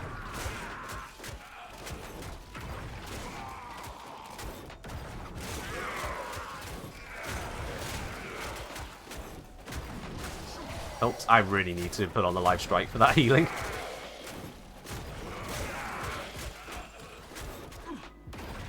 Also, I should probably activate my armor. That would help. I need to teleport. Nope.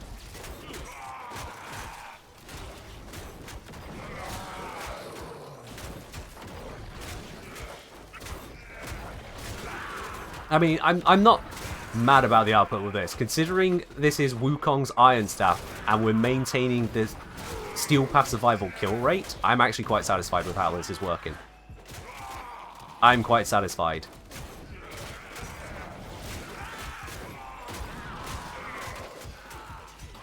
Let me just re-up that. Second ability heals you? Yeah, but I don't want to be using the second ability. I want to be just meleeing like a monkey.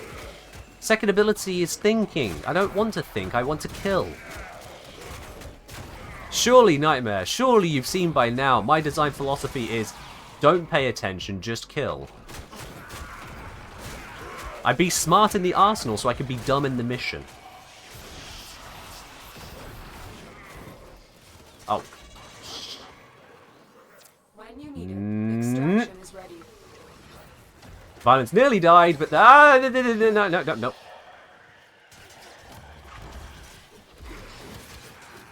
My staff! My beautiful combo! My everything! Damn it! Violence!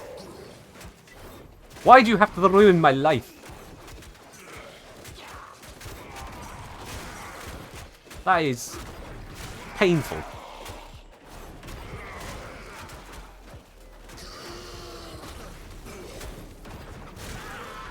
Claim status because smart.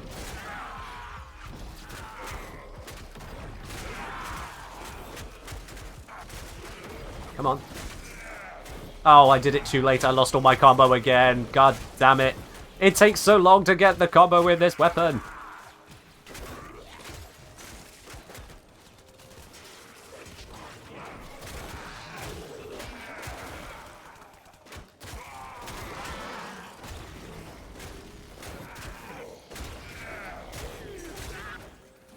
Okay, we got some combo. I'm gonna switch back to having fun. Having to think about too many things.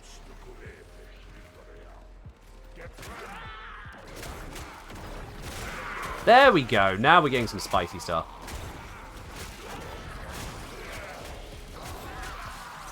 And I perish.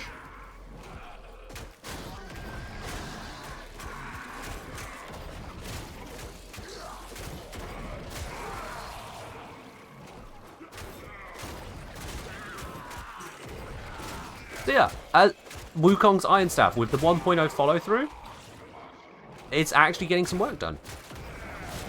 Or should I say purple shards? Oh yeah, this is currently with duration shards, which, whilst nice, aren't exactly, you know, high meta.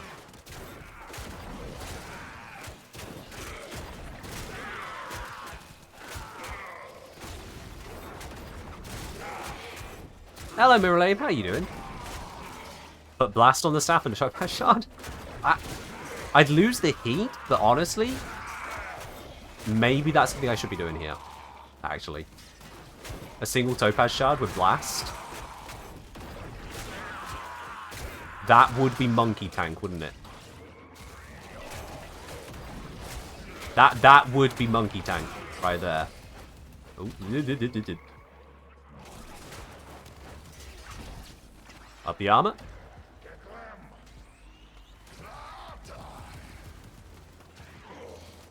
Oh, I was kind of hoping that would do more damage back than that. Ah, well. It's a shame there's a hard cap to Wukong's armor, rather than, like, a scaling curve for the sheer amount of damage that enemies do.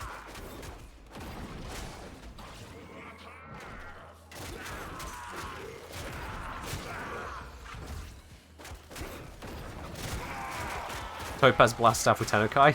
It does sound like the most weird combo. Like, you imagine taking someone a year ago and telling them, hey, we're going to use Wukong's Iron Staff against a Grineer with blast damage. Do you think it is a good idea? By the way, we intend to shield gate and not use the clone. Do you think you'd be committed to a mental asylum?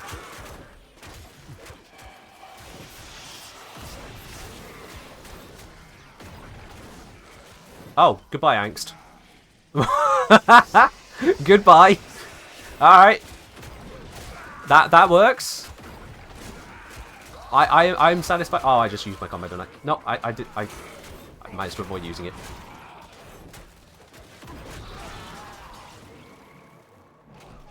That sentence sounds wrong even 3 months ago. I mean, it still sounds wrong to me, so yeah. Big smack. Ah, Carrier, no! You're not immortal!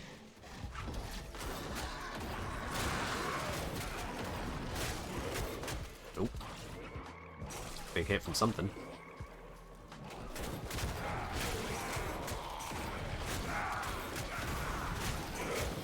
Carrier's back. It's all good.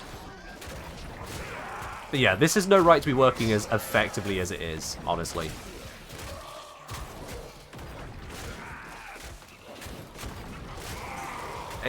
I'm actually slightly mad that the way to fix Wukong Iron Staff is just infinite heavy attacks.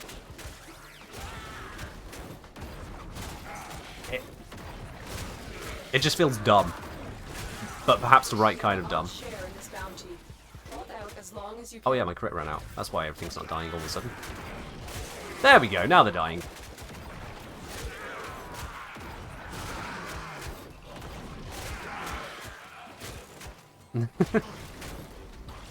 Have you played with Staff at all since the stance changes? A little bit, but it would still mostly impact Staff with high energy cost, whereas just crap. Just crap. Like, if it weren't for the fact that I'm using the heavy attacks there, this would be getting nothing, really. It's the heavy attacks and Raffle Advance together working there. Yeah, Kalevo's one is kind of wild. Kalevo's one is kind of wild.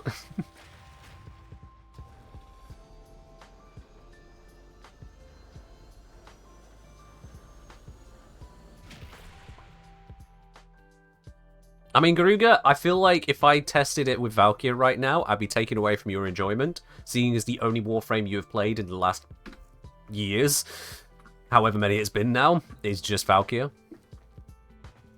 I mean, you may have loaded up another Warframe at some point, and then immediately realised they weren't Valkyria. Right, let's get silly with this thing. Let's get silly. Let's get every kind of silly with it. So, starting point, Volcanic Edge off. Vicious Frost on. Blast damage it is. Anyone who's just tuned in the last few seconds is probably screaming in agony, like, why have you just put Blast on the staff? Blast Poison, Arc and Continuity. Oh, but do I have the space for a third mod? No, I'll pass on that. I'll pass on that. Alright then, next. Shards. I said shards. You off. In your place. We need to craft one first. I'm not going to go expensive on this.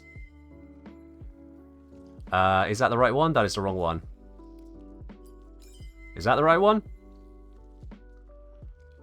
Regenerate shields of blast status. Yep.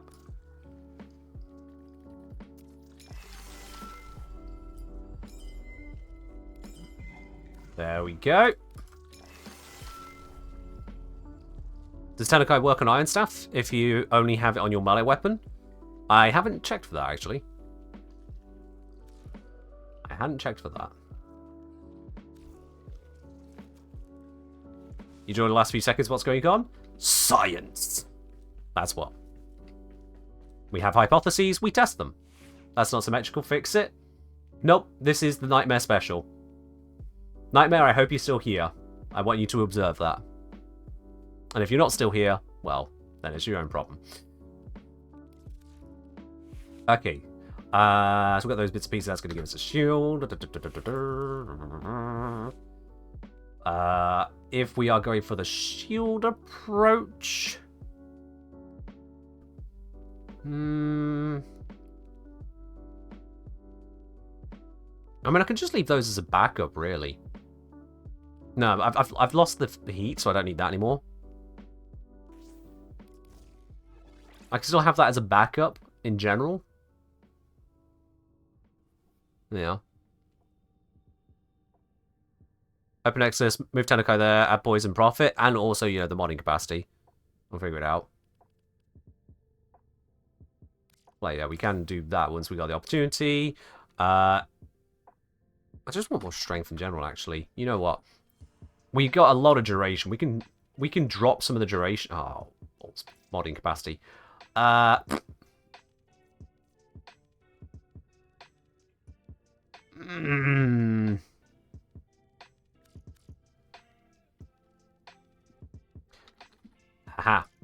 And this is why I have a downranked adaptation. Boom. Got it. Right, there we are. I mean, you special? I'm fairly certain, Nightmare, is your stream I tuned into where you were complaining about people who don't have symmetrical Archon shards.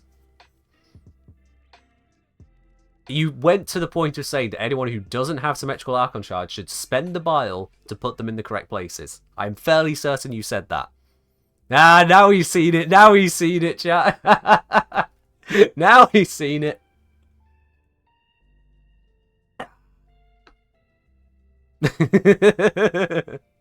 I am not one for the aesthetics. I don't do the fashion, even when it comes down to simple little bits of symmetry here. It's all about the practicality. I just took a shard off the end.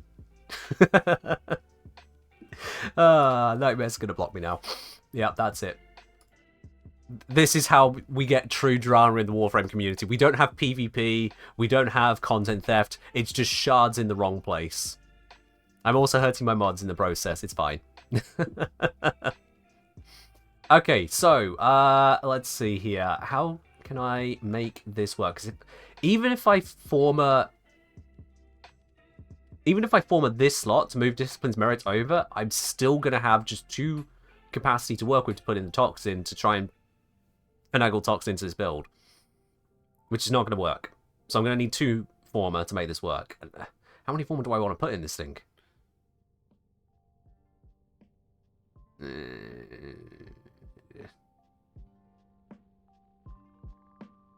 Could have placed it in the middle? I could have. But I didn't. And I'm not going to go back to fix it. No Celestial Tin? We don't need it. Am I trying to make Wukong 4 work? It's no longer trying Mythic. It's worked. Now I'm trying to see if I can make it broken. Just wrong. Just doing things it shouldn't do. It's unlikely to work in that regard, but I kind of want to see. So that's what I'm doing. Yeah, I need the blast for the shard, so I can't remove those. I still want the damage, still want the crit, still want the range. So we're going to have to work with what we got here. Let's just see what happens, quite frankly. Let's just see what happens. Now, is there anything more I can do shard-wise before I go? Is there anything more I can do shard-wise to make this stupid without being expensive? Because I don't want to burn up a whole bunch of shards for nothing. And I've got shards. What am I complaining about? I've got shards. Gain health per enemy killed with blast status. Max 300 health. Oh, gain max health. Yeah, they forgot to put the max word there, didn't they? Nope, don't want any of that lot. We're not using electric. We're not using primary. Melee crit damage when max energy is over 500.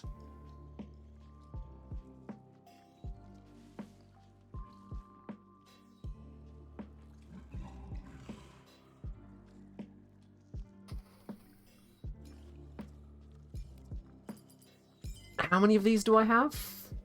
Oh, I don't want to burn the Tau Forged. I don't want to burn the Tau Forged.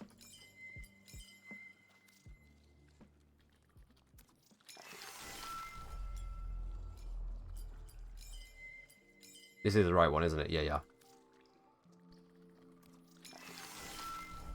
Who needed duration anyway? We got the energy output. Right?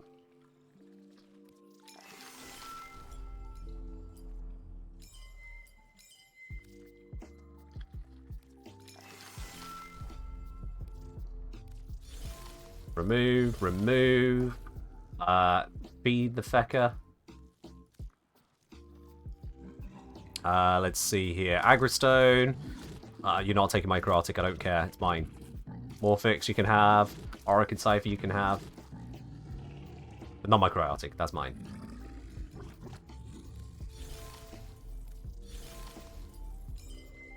Melee crit. And I have the energy for it. How restonkulous is this going to get?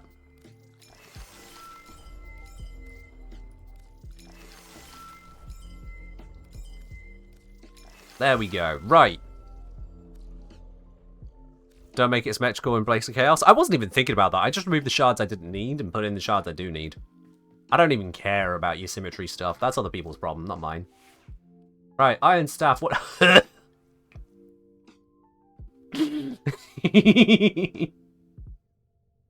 Woo, boy. Alright. And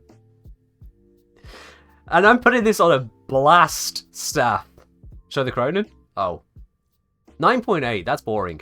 That's not double digit. Alright. I really hope the shields hold up on this. I really, really hope the shields hold up. Can we get more strength for more crit chance? I mean, we could, but it'll be at the cost of duration. We do still need the duration.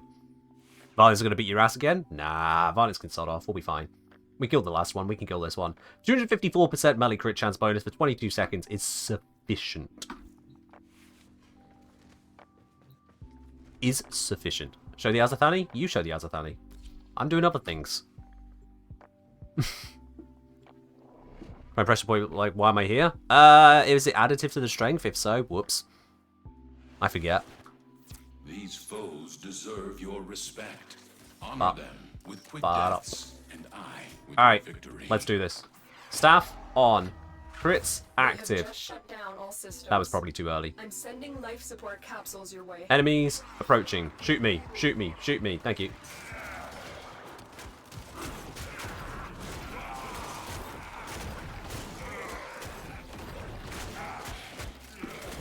Shit, I didn't mean to use a heavy attack then. Whatever.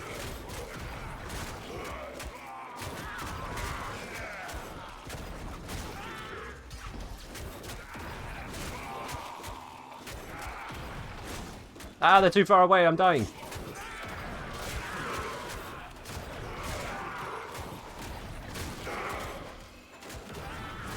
I'm losing health because they're too far away from me. I need to equip Blast to my Sentinel, it seems. Yeah, I think I need to put Blast on my Sentinel for safety's sake.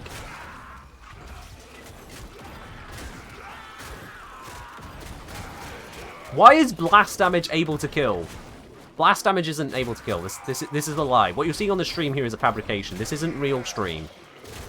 I've clearly modified my game. This is unofficial content now. This isn't real. You can't convince me otherwise. I'm shield gating with a blast stick. I have to be careful how I sound that. It almost sounds wrong.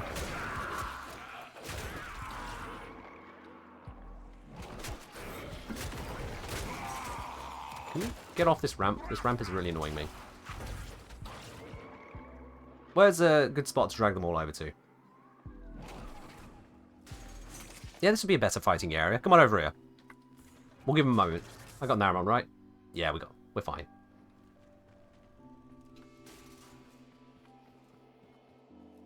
What's the staff status chance? Enough. Is it really shield gating if you health stick down? Shield gating doesn't have to be perfect. Health is ticking down because it's leaky with this setup. Yeah, with how long it's taking the enemies to get here, you can see why I'm walking them over to this room instead. God damn, it's taken a while.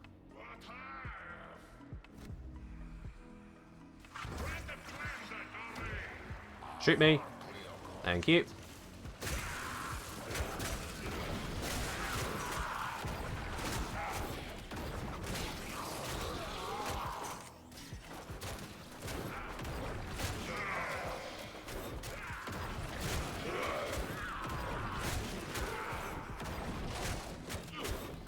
Just had live strike again. There's the modding capacity. You can use it, yeah.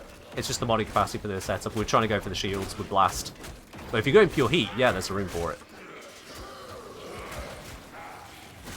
Oh, I just accidentally used a heavy at the wrong time and lost all my combo. That's gonna hurt. I'm just gonna mercy that guy out of sheer upset at what I just did there.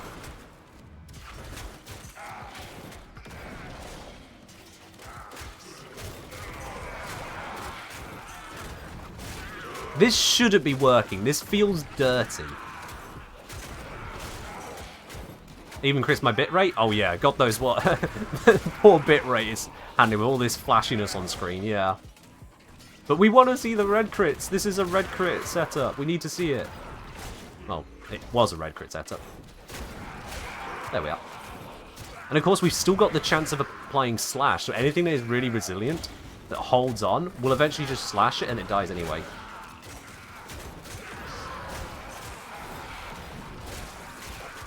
I'm killing Xmas units with blast damage. This is...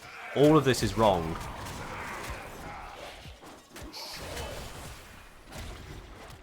But the thing is, it's not blast damage that's working. It's the fact that I'm just doing so much damage, they die anyway. And there's a shard that turns blast into God. At least God tank, which is kind of unfair. Oh hey, we got Angst arriving. Oh, I swung just a little bit too soon. There we are. Angst is dead. Angst just died to blast damage. Nothing in the game makes sense anymore. I just want to be clear to the mods. The bad jokes on blast are currently allowed because blast is a bad joke.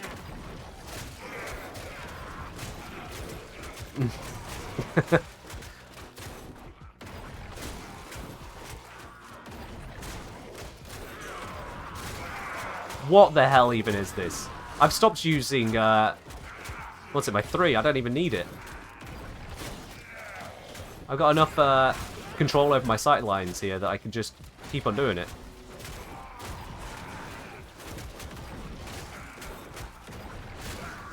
When you are ready, go to extraction. Never mind. Whoop.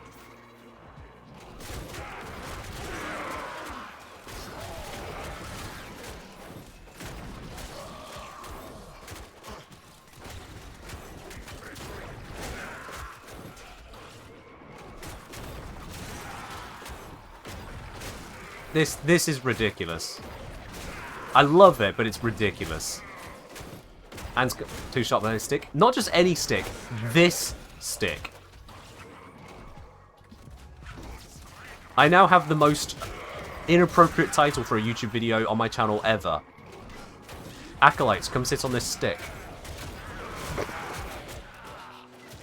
Yeah, can't put that one on YouTube.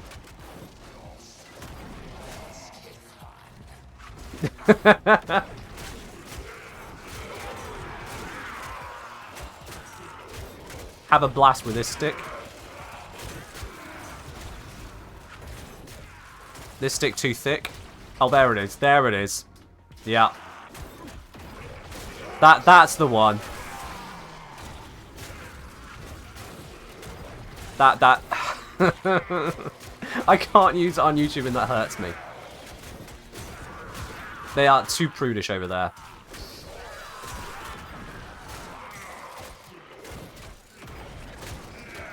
Swinging a melee weapon should not be the means of tanking like this. This is obnoxiously powerful.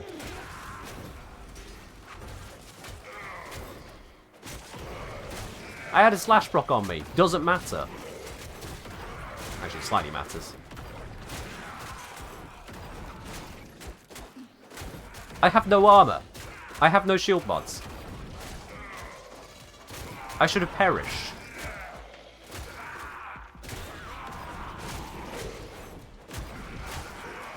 And yet, instead, I am just carving through them.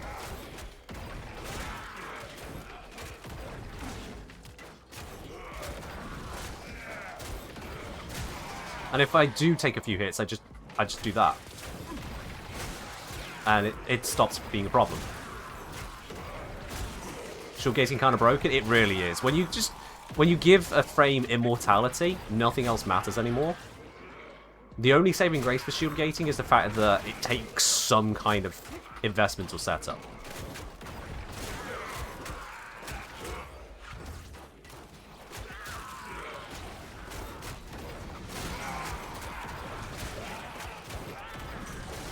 Ooh, okay, something just burned me up there. Bloody hell. Don't know where that damage suddenly came from. I watched my health bar vanish.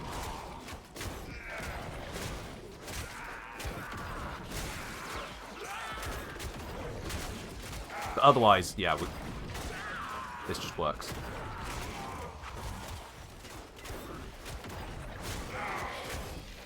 Hi there. Smack. That was 3 million damage to an Xmas unit. A 3 million damage to a Steel Path Grenier Xmas unit with Iron Staff blast damage. What is this game? How do I deal 3 million damage to an Xmas Grenier unit with blast? I actually don't know the calculation that would allow that to happen. That's just wrong in every way. Bye, Torment. Bye, Torment. Bye, Torment! What?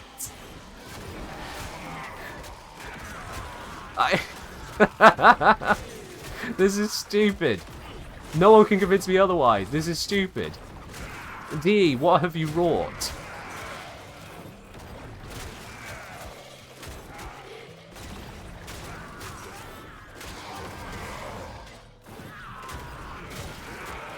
Oh dear, okay. We'll get to 10 minutes and then we'll pop out of here. I think my point is well proven. This is some great silly, and the sheer follow-through is making this an AoE monster as well. Like, without the follow-through stat, this wouldn't work anywhere near as well. It's the fact that I can just swing in the general direction of the enemies and they all take the full effect.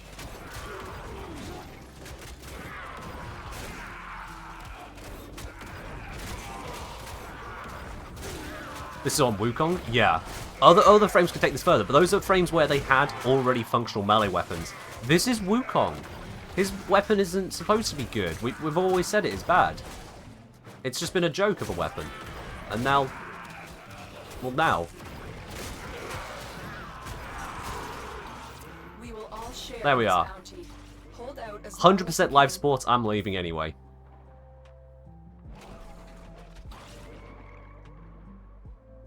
What?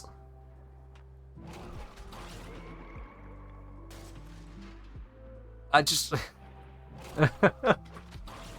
Oh, this is dumb. You glanced away and heard that I killed an acolyte? Yeah, it just vanished. It is done. It just vanished.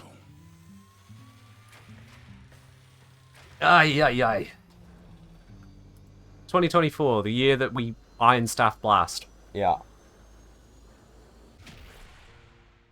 You hate farming for corrupted holokeys? I mean, apparently you can just use Wukong. Oh dear. Grenier actually counters this build? Does it? Murmur might have an even harder time hitting through the shield gate. Maybe. Maybe. We need an Archon mod for blast damage.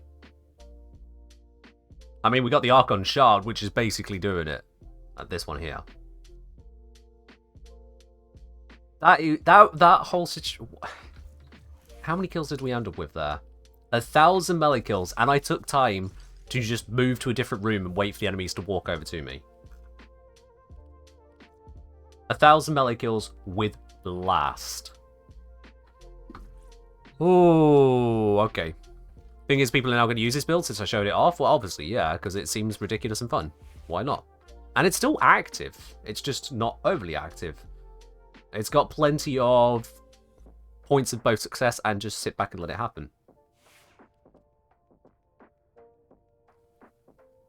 Maybe add another Topaz Shard and catalyzing shields to get close to a full shield gating. Another Topaz Shard is an option, because let's see, at the moment it was giving 5. With catalyzer it would be, with the other shard it would be 10, but we'd be taking away from our damage there. With that, you'd want to be going, you're saying... Okay, I need to find a way to make that fit. Like that. So the shields will come down to 89. With 2 shards, you would still need 9 procs of it to get full shield gate on that. Which, while possible, a lot of the time that's not actually going to happen. What we saw there is that... Oh, even with the whole, I'm only restoring 5 shields out of 445, I was still surviving. So the catalyzing shields approach actually isn't necessary. It actually isn't necessary for it. It might make it potentially better, but it doesn't really give us anything. And that means at the same time then, the additional shard isn't necessary. Just having an amount of shield to say, nope, to the damage. Push it away. That's what was making it happen. And it means then we get the maximum damage out of these. Is gate duration based on percent? It is with catalyzing shields. So with catalyzing shields, you get from minimum 0.3 seconds to maximum 1.33. And in between, it's not quite linear, but close enough to linear to think of it as percentage based. For normal shields, if you're not using that mod, it is based on the highest amount of shields that you reached since your last shield gate. So if I was to shield gate at the moment with 445 shields, I'd get 1.5 seconds of invulnerability. If after that gate I then only restore 10 shields, I would get a shield gate based on 10 shields. But the thing is that the minimum is 0.33 seconds, during which time we then just hit another thing. Because this isn't on kill, it's just inflict the blast.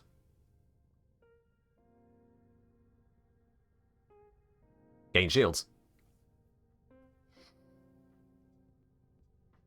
Do twin attacks work on the Topaz Shard? Good question. Good question. I suppose we could get rid of Defy rather than the clone and allow the clone to be out there. Bear in mind that the clone is not going to be able to use neither Raffle Advance nor is it going to use Tennokai. So it's going to have a 25% crit chance, granted 11 times multiplier, blast stick.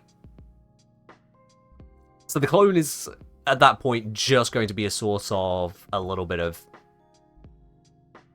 shields. It's also then going to distract enemies, which means they won't come into your meat grinder as easily. So there is a risk there, I'd say. Honestly, without the clone, it's fine. You don't need the clone. Screw the clone. You don't need the clone. At best, you could maybe... No, you can't even give the clone a secondary weapon to status prime for you, because when this is active, it also has just stick. This a future video? It might be, honestly. It might be.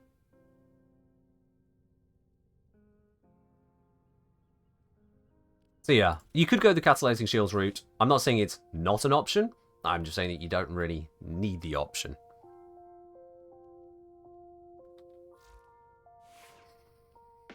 That is ridiculous. Also, clone will die in 5 seconds? Yeah, if the clone dies, then you have to summon a new one and effort. Yeah, just effort. Effort. It can do something else.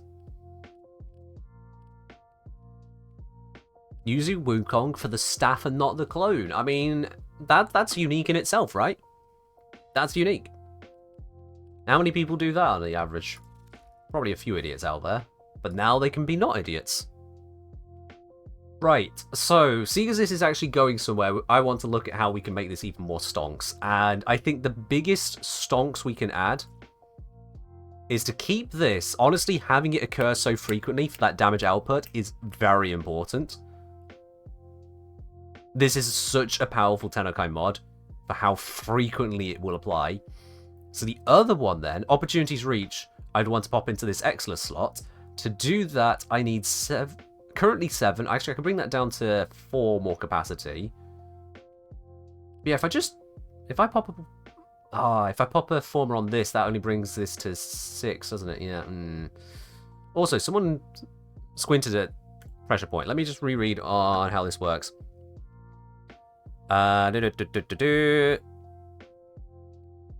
pressure point will apply multiplicatively with strength. Alright, no, that's fine then. That's fine. And yeah, I could theoretically use condition overload, but I'm not putting out the status. I'm not status priming. Status priming is the Ken killer, so we're not doing that here.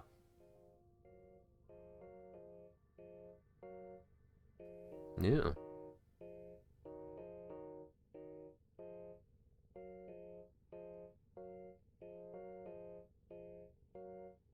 Is there anything else I could reconsider to pop into the details?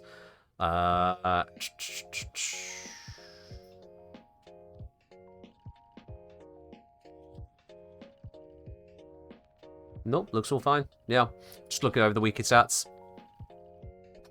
Doing a lot of crits for only 25%. Casual Kev. Casual Kev. Cash. Apparently you've tuned in the last 5 seconds or so. Raffle Advance. 254% critical chance. I messed up the accent there, but it's fine. 254%.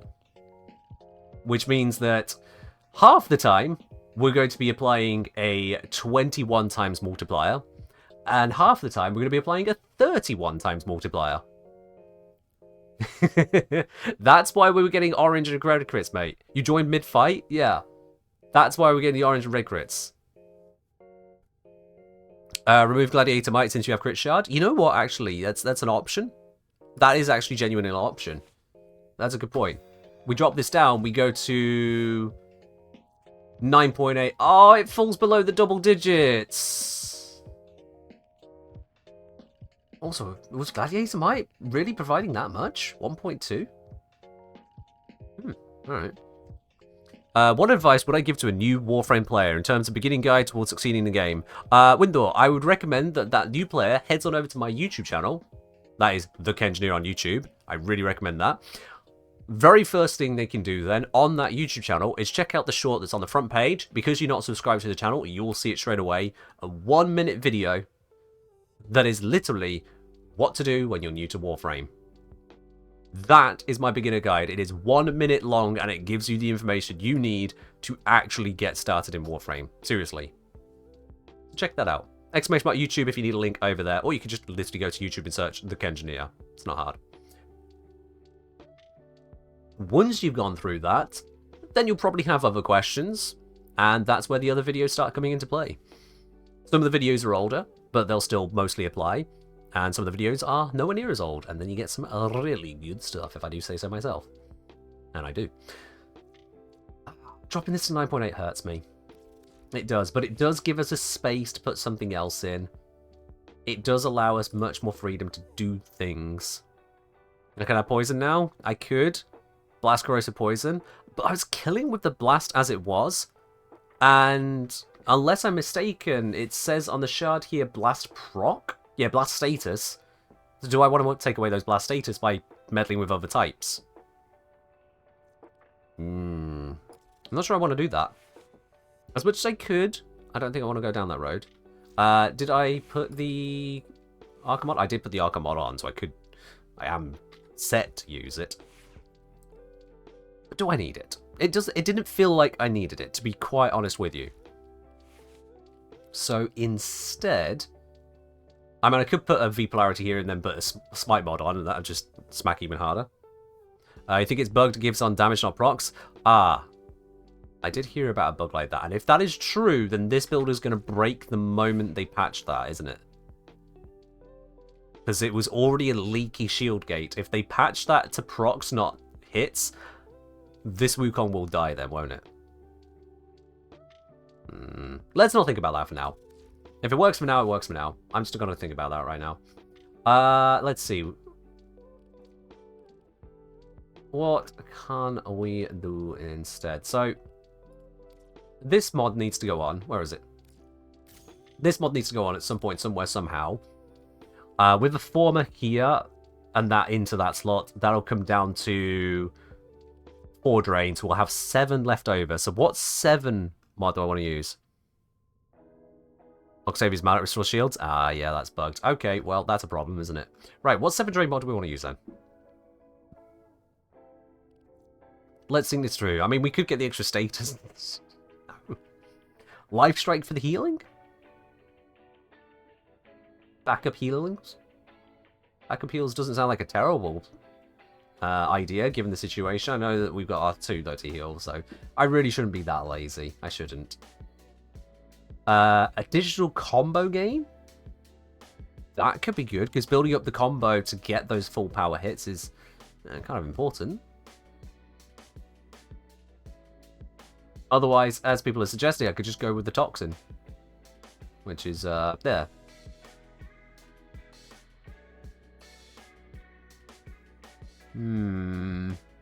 Could use the Radiation mod for the heavy attack efficiency as a safety net. Yeah, against me being an idiot with it. But that's just a safety net against me being an idiot. And takes away from the blast procs.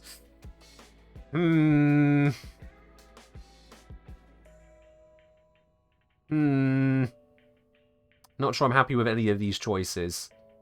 Not sure they really do what I'm looking for.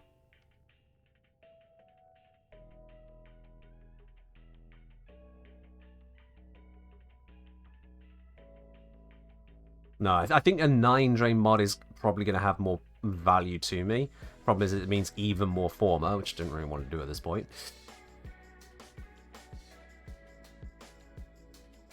Have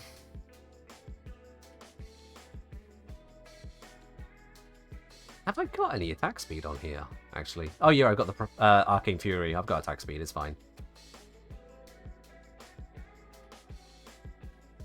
Now, what's going to give me more damage? Gladiator Might is giving both crits and crit damage. Crits is giving me only 27.5 percentage points, mind you. But the crit damage, it's giving me 1.2 times on the multiplier, which matters. I could put Master's Edge on for plus 60 damage, or another damage source instead. Down-ranked Gladiator Might? That just sounds even worse. Do I even have a lower rank one to... I do. Yeah, because that would give me... To fit it for 7 drain, that would give me 40% crit damage. What's even the point? Blood Rush? Not no. Well, no. No, what's Blood Rush going to do for me? Blood Rush is... Where is Blood Rush hiding? What's the drain on it again?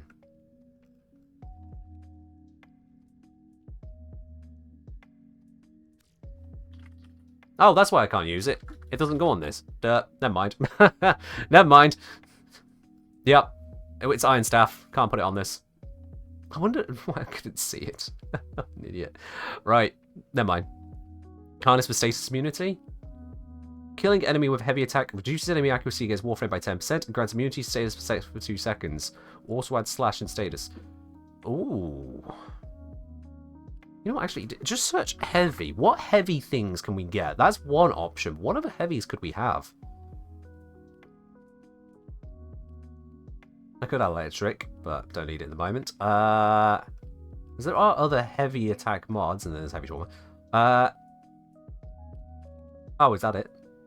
Oh, I thought there was more than that. I thought there was more than that. Might just not be compatible. Okay, never mind. I thought I had something interesting there. I thought I had something interesting there, but evidently not.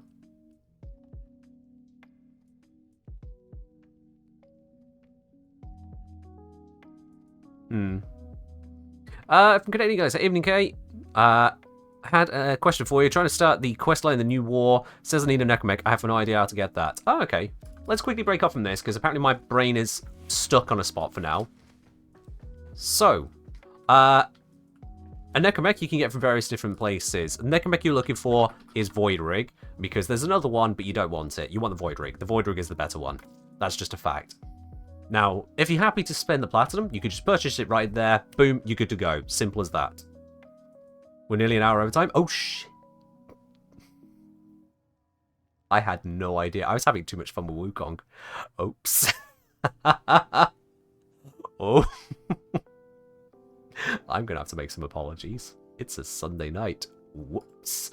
Okay, anyway, I'll cover that later. Let me finish answering this question for the Canadian guy. So, you could get it for platinum. Alternatively, you can build it. When you've completed the Heart of Deimos quest, you'll have been given the blueprints for all these Void Rig parts, but you'd still need to actually get the components and build it. You can either go run isolation vaults for those, or you can get those parts from other players. So again, spend a smaller amount of plat, trade for the pieces. You can, I believe, get the pieces from the Necroloid Syndicate shop. Let me...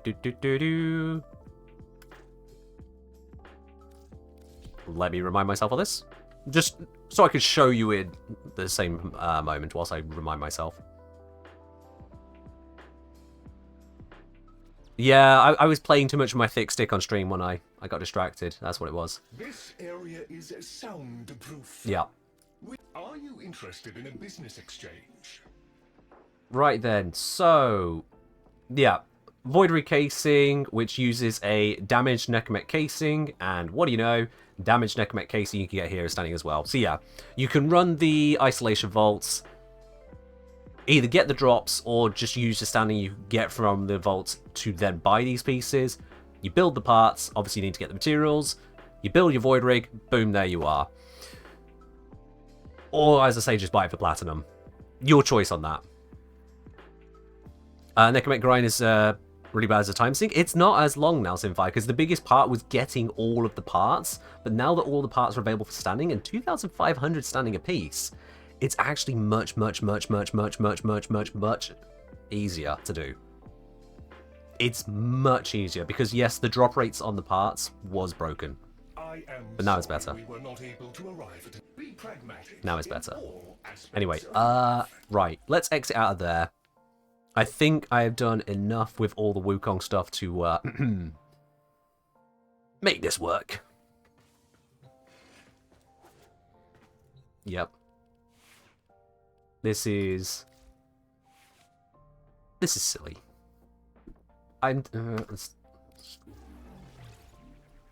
Excellence adapter, you go there. Polarization, former, activate. V polarity here. Excellent. 8 to work with. Quickening. Oh, I have an 8 organ shatter? Oh.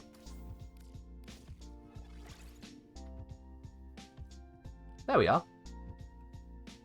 It's slightly lower again, but it gives me room right now for something. I have a 9 drain. What can I fit for 9 drain I want then? That was that one, but... yeah, a little bit of safe immunity. It's Wukong. Wukong press 2. Gladiator Might is nice. That's my default. What's better than Gladiator Might for what we're doing? I could go Smite Grenier. 30% more damage. 30% is going to be more than what that's offering. Right? Someone is saying, just calculate, the chance for Blast proc is actually higher with the 60/60 Toxin mod than Gladiator Might. Oh, of course, because I'm using a heat mod here, aren't I? Yeah, a direct heat mod rather than 60/60. That makes sense then, actually. In which case, I'll go with Virulent Scourge here, and then I can bring back the normal Organ Shatter, which is now on the end. Here it is.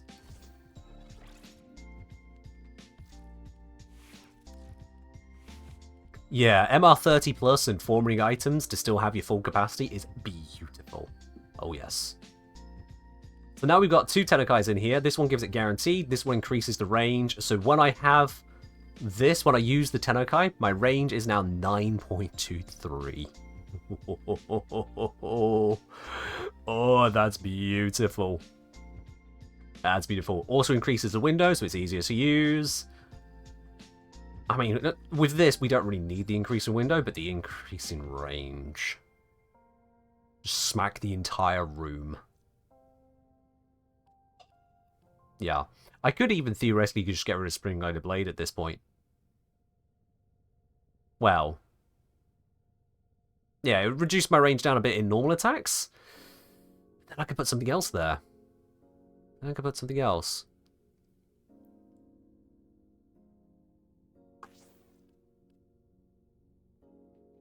Just notice staff as rim disposition? Yeah, it doesn't matter, but it's there. I mean, now I could put that 30% in. Which is better for me? Well, that doesn't work against the Acolyte. This does. So I'll go with that. Now I get the best of all worlds. I slightly drop my range, and I increase the range back up again and more with this for Tennokai attacks, which is my common face-smacking thing. Now we've also got the Toxin on there, so we get some corrosive procs in for really, really tough stuff. Yeah. Also, because there's Toxin, now it also kills Corpus. Well, it killed them before, but now it kills them even harder. This is ridiculous. I love it. I love it. Radius is squared effects on circular swings. It is. We've ended up with a larger swing because it's the Tennokai where we're actually using the circular swings anyway, so it's fine. Right, okay. I've broken Wukong. My only complaint with all of this, and this is a fair complaint, I would say, my only complaint with this entire setup is that whilst I have loadout slots for different builds, there are not loadout slots for shards.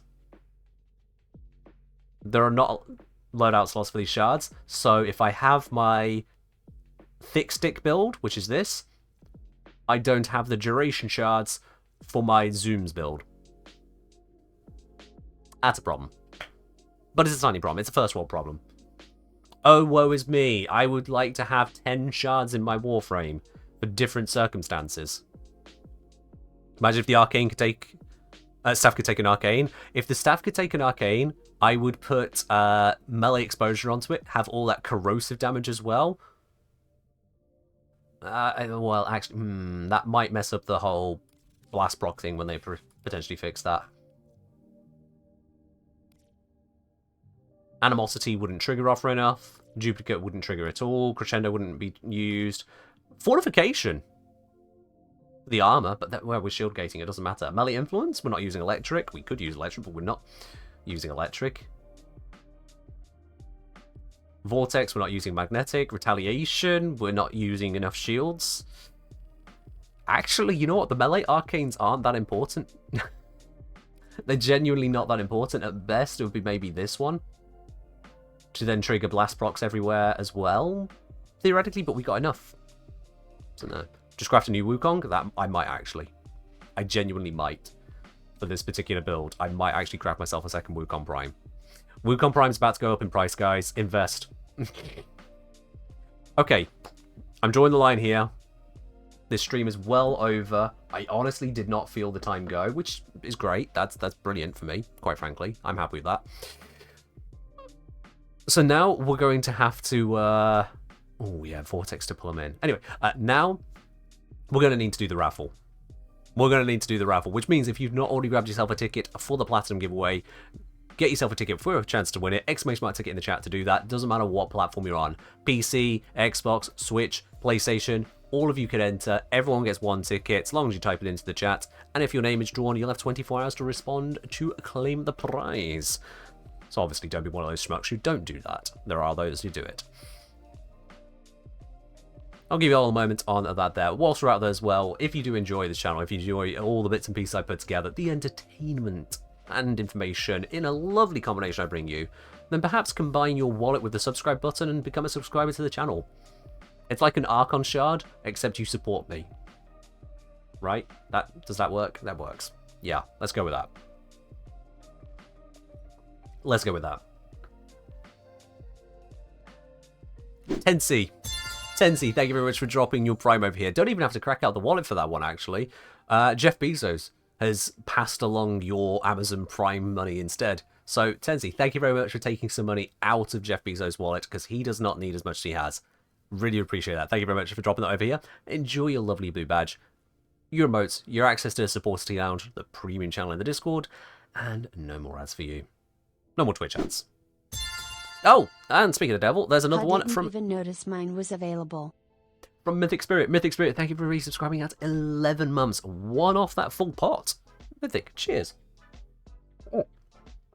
Thank you very much on that. Archon Shards are weekly, subscribing is monthly. I mean, consider it a Tau-forged subscription. And if you would like to have more, then you get the weaker version, which is not your own subscription, but you gift it to others. And that you can do plenty of times a week. This analogy is absolutely stupid. Let's not continue it. It's gonna get even more ridiculous by the moment if we do that. You're very welcome, Canadian guy. And again, welcome into all of it. Any Tauforge primers in chat? Yeah, drop your sub. You're basically a Tauforge subscriber. That's how it works. Also, if you drop a tier 2 or tier 3 sub, then you're a Tauforged Topaz or something. This analogy doesn't work. Shut up. And yes, I did say that to myself. Right, okay. I think there's about time for people to grab tickets. If you didn't grab a ticket already, it means you weren't even paying attention, or perhaps you were having too much fun with your thick stick. So, let's instead stop talking about Wukong, which I definitely was there, and close up the giveaway. That's it. We got our names in the hat. If you were too slow on that one, you'll just have to catch another stream, because we do these every Wednesday and Sunday for the Platinum Raffles. You'll be able to grab that another time. But let's see.